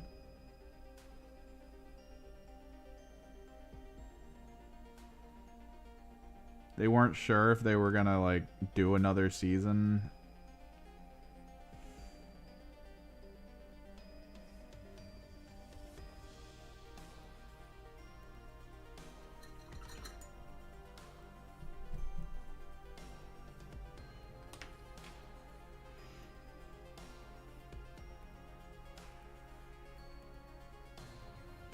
I'll be interested to see what the next solo leveling season looks like, though, or how they handle it.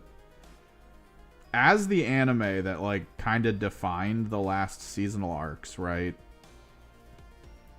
It feels a lot like One Punch Man, where One Punch Man, when season 1 dropped, went so hard. And everyone was convinced it was going to be, like, the next big thing. And then season 2 dropped and was, like, maybe a quarter of the strength of season 1. And everyone was just like, what the hell just happened? And then the animators were even like, no. I mean, we went as hard. The fights were as cool, believe me. The fights were definitely as cool. But then, like, you have all these, like, almost dissertation videos being like, total amount of time for, like, combat, quality of the fights and all that. They went from like scene to scene, episode to episode, tried to create like numeric values equatable to what we witnessed in season 1 versus season 2. They were just like, empirically, season 2 is like a quarter of the quality of season 1. And now season 3's out and it's, oh my god, it's so much worse.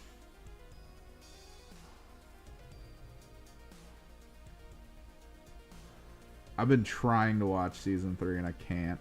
I think I'm done.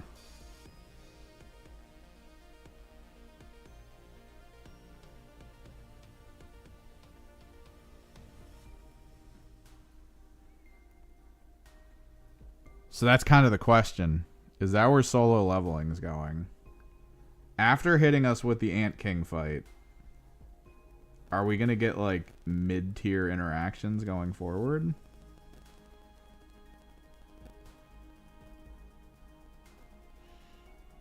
Because the company behind solo leveling did announce that they lost like millions of dollars. Like they reported loss for the years that solo leveling was coming out. That's incredible. That just means they weren't ready for it. They didn't have the merch in place. They didn't have the crossovers. They didn't have any of that. They just kind of put the anime out and hoped. And then reported mad losses.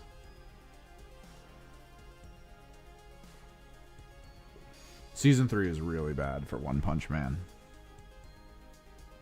Some of the worst I've seen.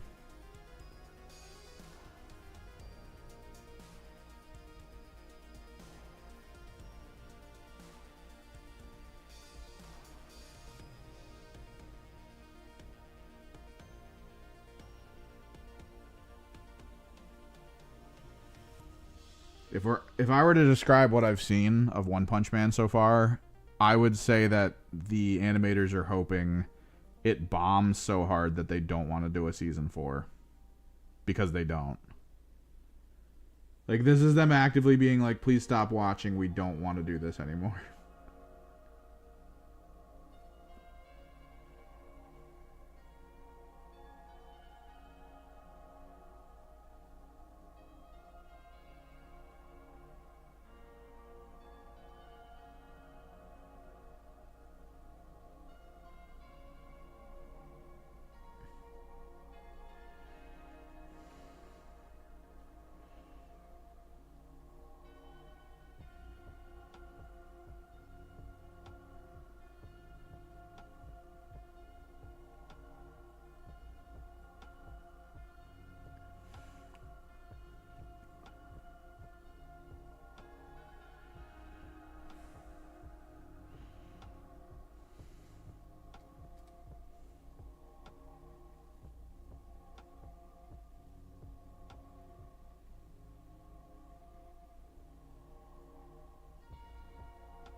Yeah, it's just another season of disappointment from the anime front.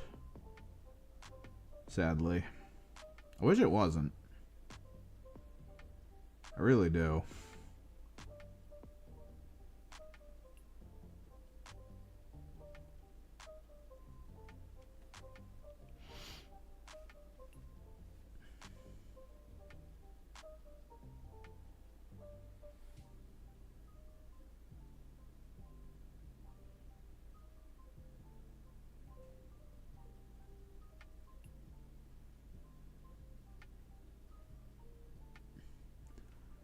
Like, I was getting excited about a lot of the tech they started using in anime.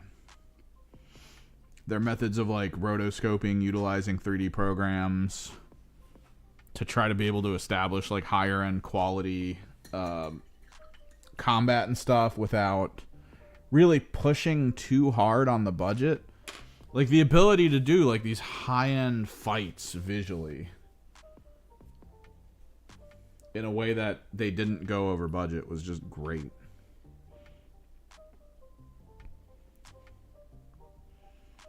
And now I feel like they've foregone all of that tech to just like hyper simplify stuff and not have to animate anymore.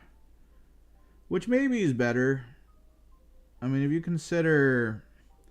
You do have to consider that even with all the tech, even with everything that was kind of coming out to try to help the process of animation,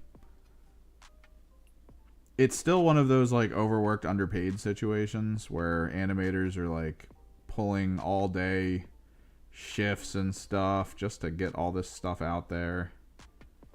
And then they're not even the ones like making the bulk of the money for any of the outcomes of this. They're just a cog in the machine making kind of the minimal.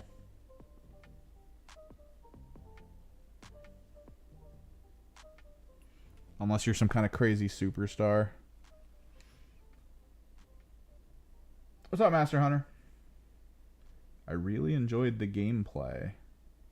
Wait, the gameplay of what?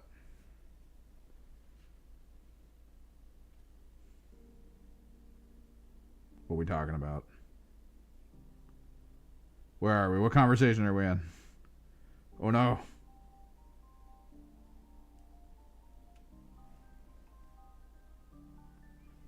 Or is this a bot? I can never tell. What kind of color do we make this?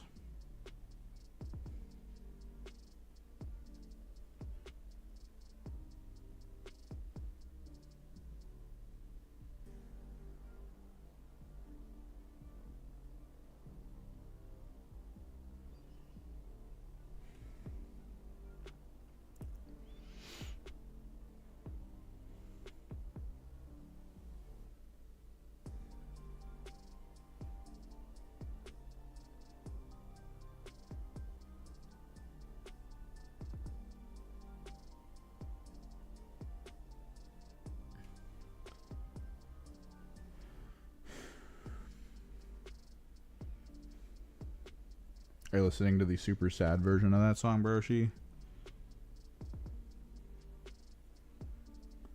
Oh, what a wonderful world.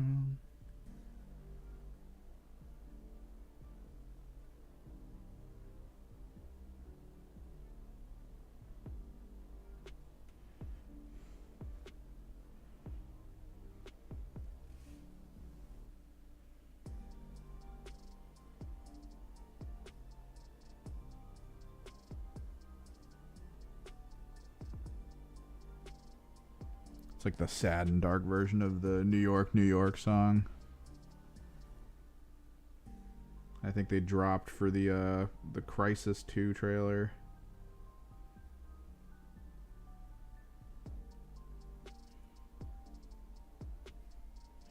It's kind of sad to see where Crisis went. I loved the first Crisis.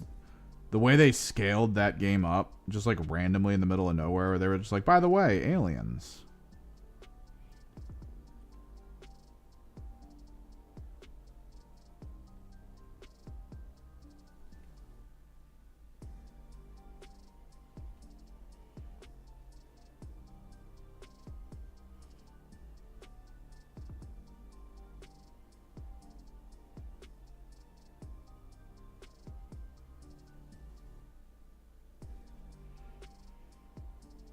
Just Crisis.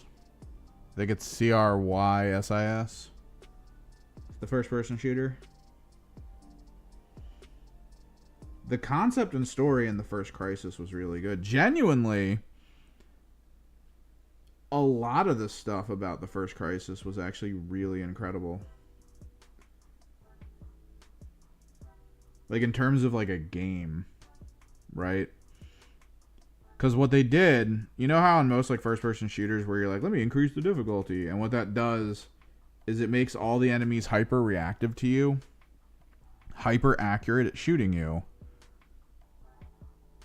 and bullet sponges. So it takes like 1,000 more shots to like kill any one thing. The way Crisis decided to work on the difficulty balance was actually so much cooler.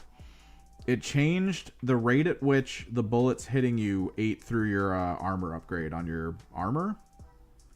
So like you could take less bullets as hits, but they didn't need to make the enemies more accurate.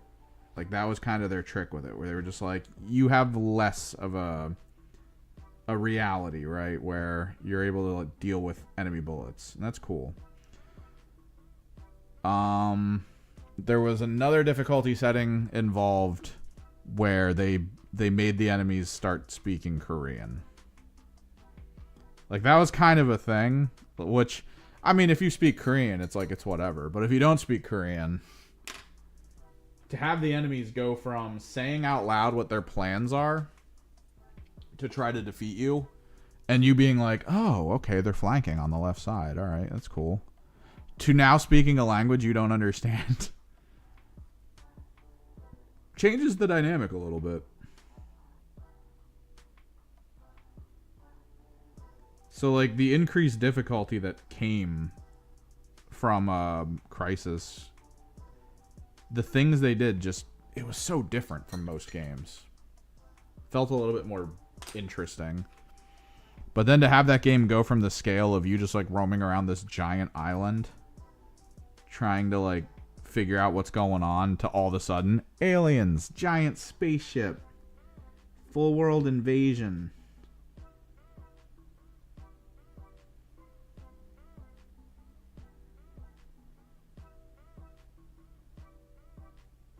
It was so cool.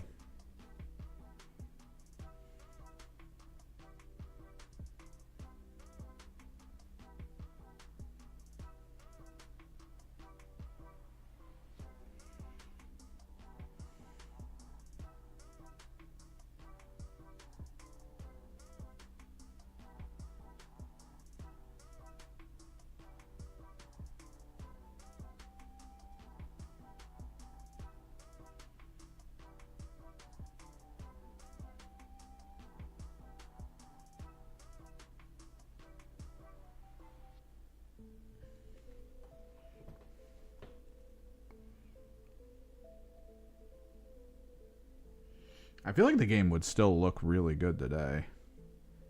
I think they even went back and remastered it. It's called like the Redux Edition or something.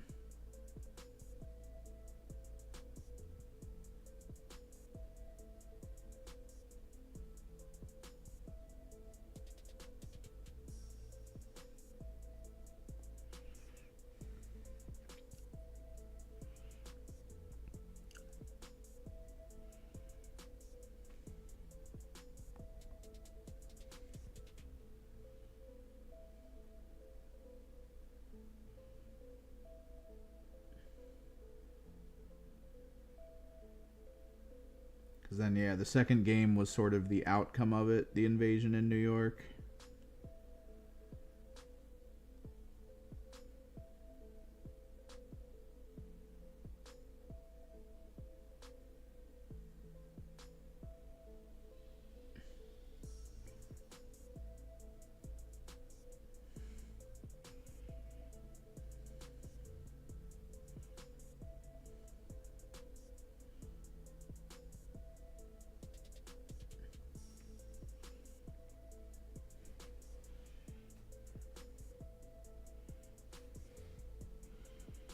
Yeah, but on the Switch version, you're not going to get anywhere near the visual quality it should be.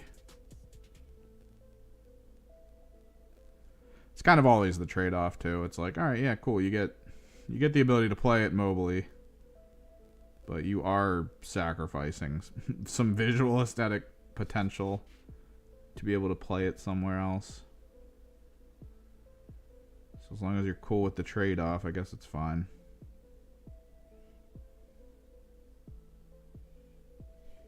It's always such a weird conversation to have, though, with people who are specifically like Switch coded.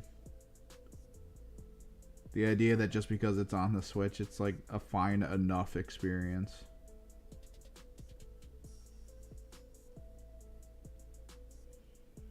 And that you don't really lose anything for it. Because, like, the more footage I've seen out of the Switch version of Cyberpunk, the more I'm like, oh, God. Why would people want to play this?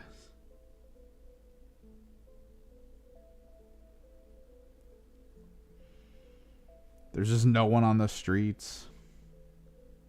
The city looks dead.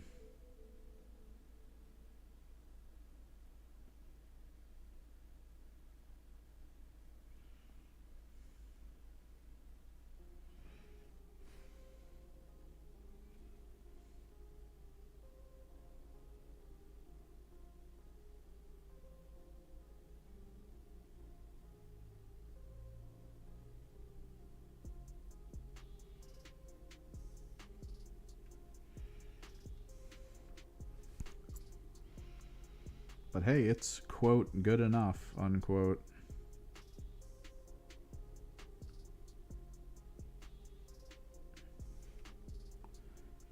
I still really don't like how that game ended.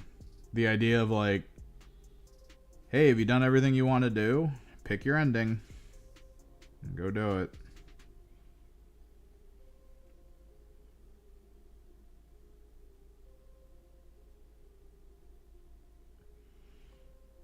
It was kind of the exact issue I had with Deus Ex Machina as well. Human Revolution. Human Revolution was like more atrocious for it though. Or egregious, I guess would be the better terminology. Because the way the Human Evolution ending worked, based on all the things you managed to pull off while playing, up till that point, you would get to this room, and in the room was a bunch of TV screens with a button in front of it. And you would walk forward and press the button for the ending you wanted. That was stupid as hell. I cannot believe somebody at that company was like, you know what's a good idea? Boiling down all the hard work you do the entire game to get to the end to a button press for like a narrative of what got achieved. Like they just play some video and tell you how it ended.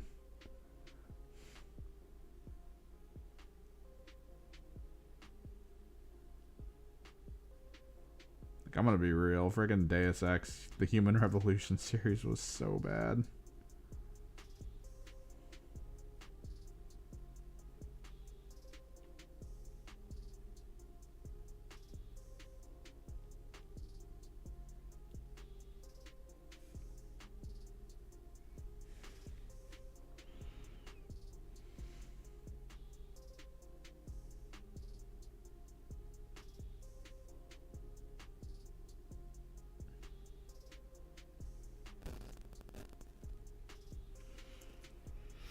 I remember people slobbing the knob of that game, though. Like, they were so into it. For the longest time. We got that game early as a review code, and I was like...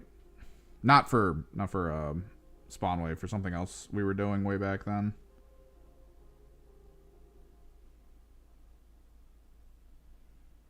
And I remember just marking... Like, I did research. I looked into... who made the game, their histories. I brought it up during the review. I was like, I was wondering why the music sucked, and then to find out that the lead music guy for the entire series had only one other credit to his entire existence, and that was to a Teenage Mutant Ninja Turtles GBA game.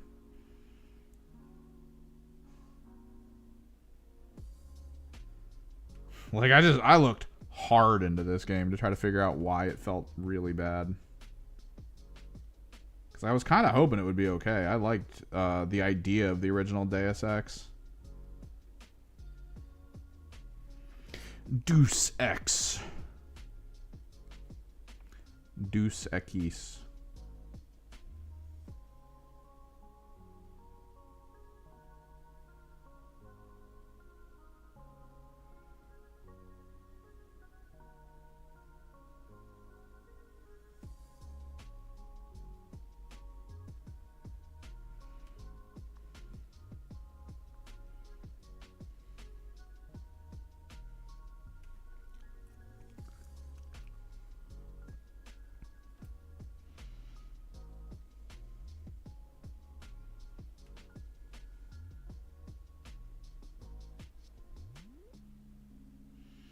Because it felt very similar to me to like, kind of like understanding why the later Mass Effect started feeling worse and worse.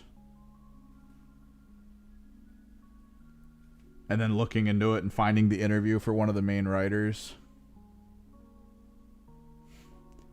Where the writer's like, I really hate writing sci-fi. And you're like, why are you here? Why did you agree to this?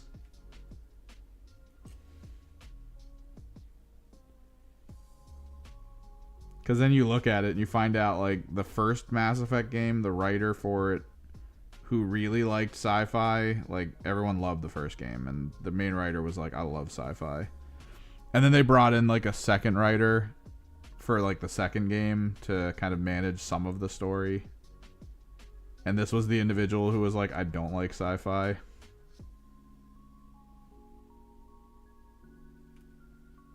And you start feeling like that game being weird and the story just kind of being off a little bit. And then the third game, they take the lead for the writing, and it's just one of the worst frickin' written Mass Effect games. And you kind of get it.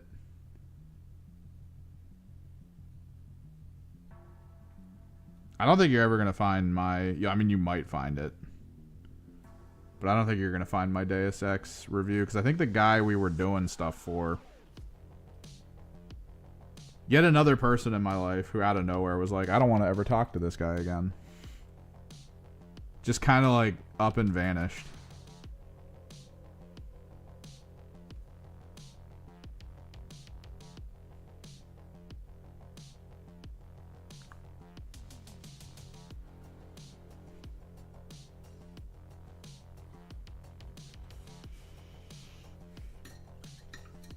Oh, I might call it. My brain is not ready for trim.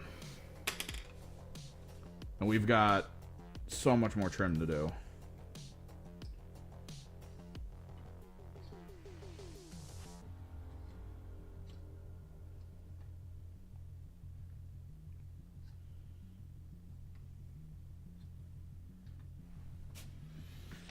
Ugh.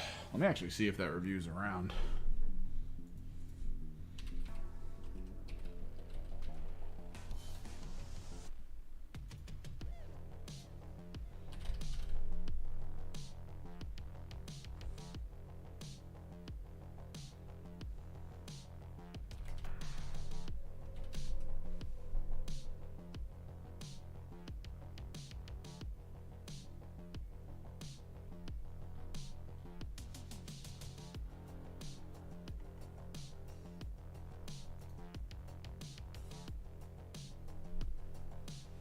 Dip, I might have found it. I don't think the original review exists, but I think at the time, I want to say the person we were working with was reposting the reviews around the internet to a bunch of like amalgam site. Oh, it's not loading though. This might be like a ghost in the system.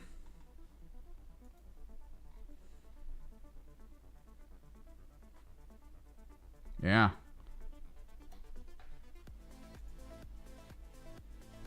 It's like the link exists for it, but it won't load the review.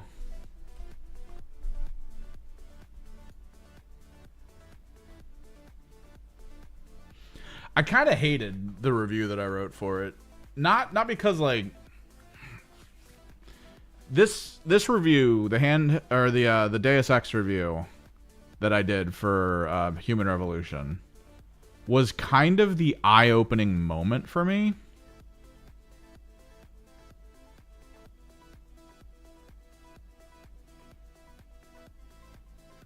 Because when I wrote the review, I was I went in depth as to why I thought it was crap. I went over everything in detail and in sequence. I was like, all of this is very poor writing, very poor combat design, very like genuinely note for note like why this sucks.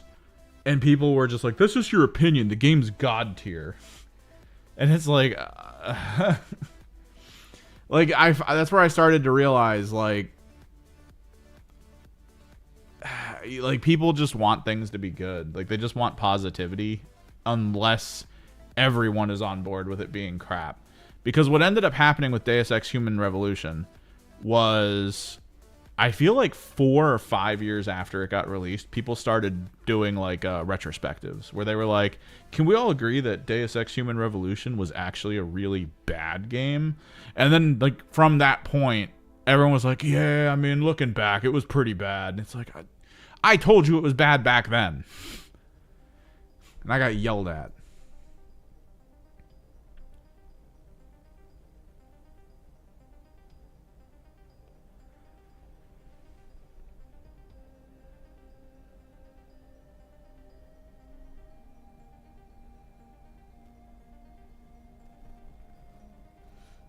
Yeah, I found it. It took forever to load, but there it is. One comment. Someone's a jaded gamer. And it's just downvoted to hell.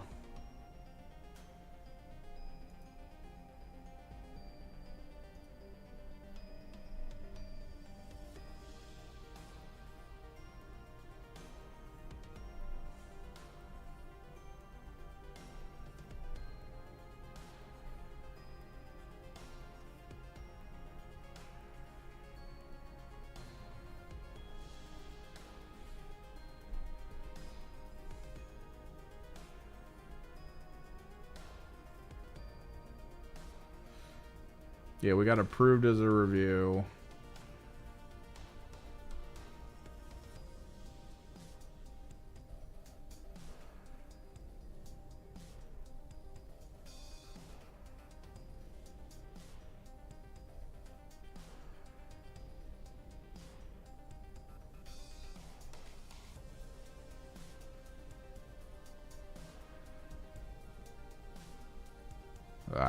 Either way, yeah. My brain's a little fried still.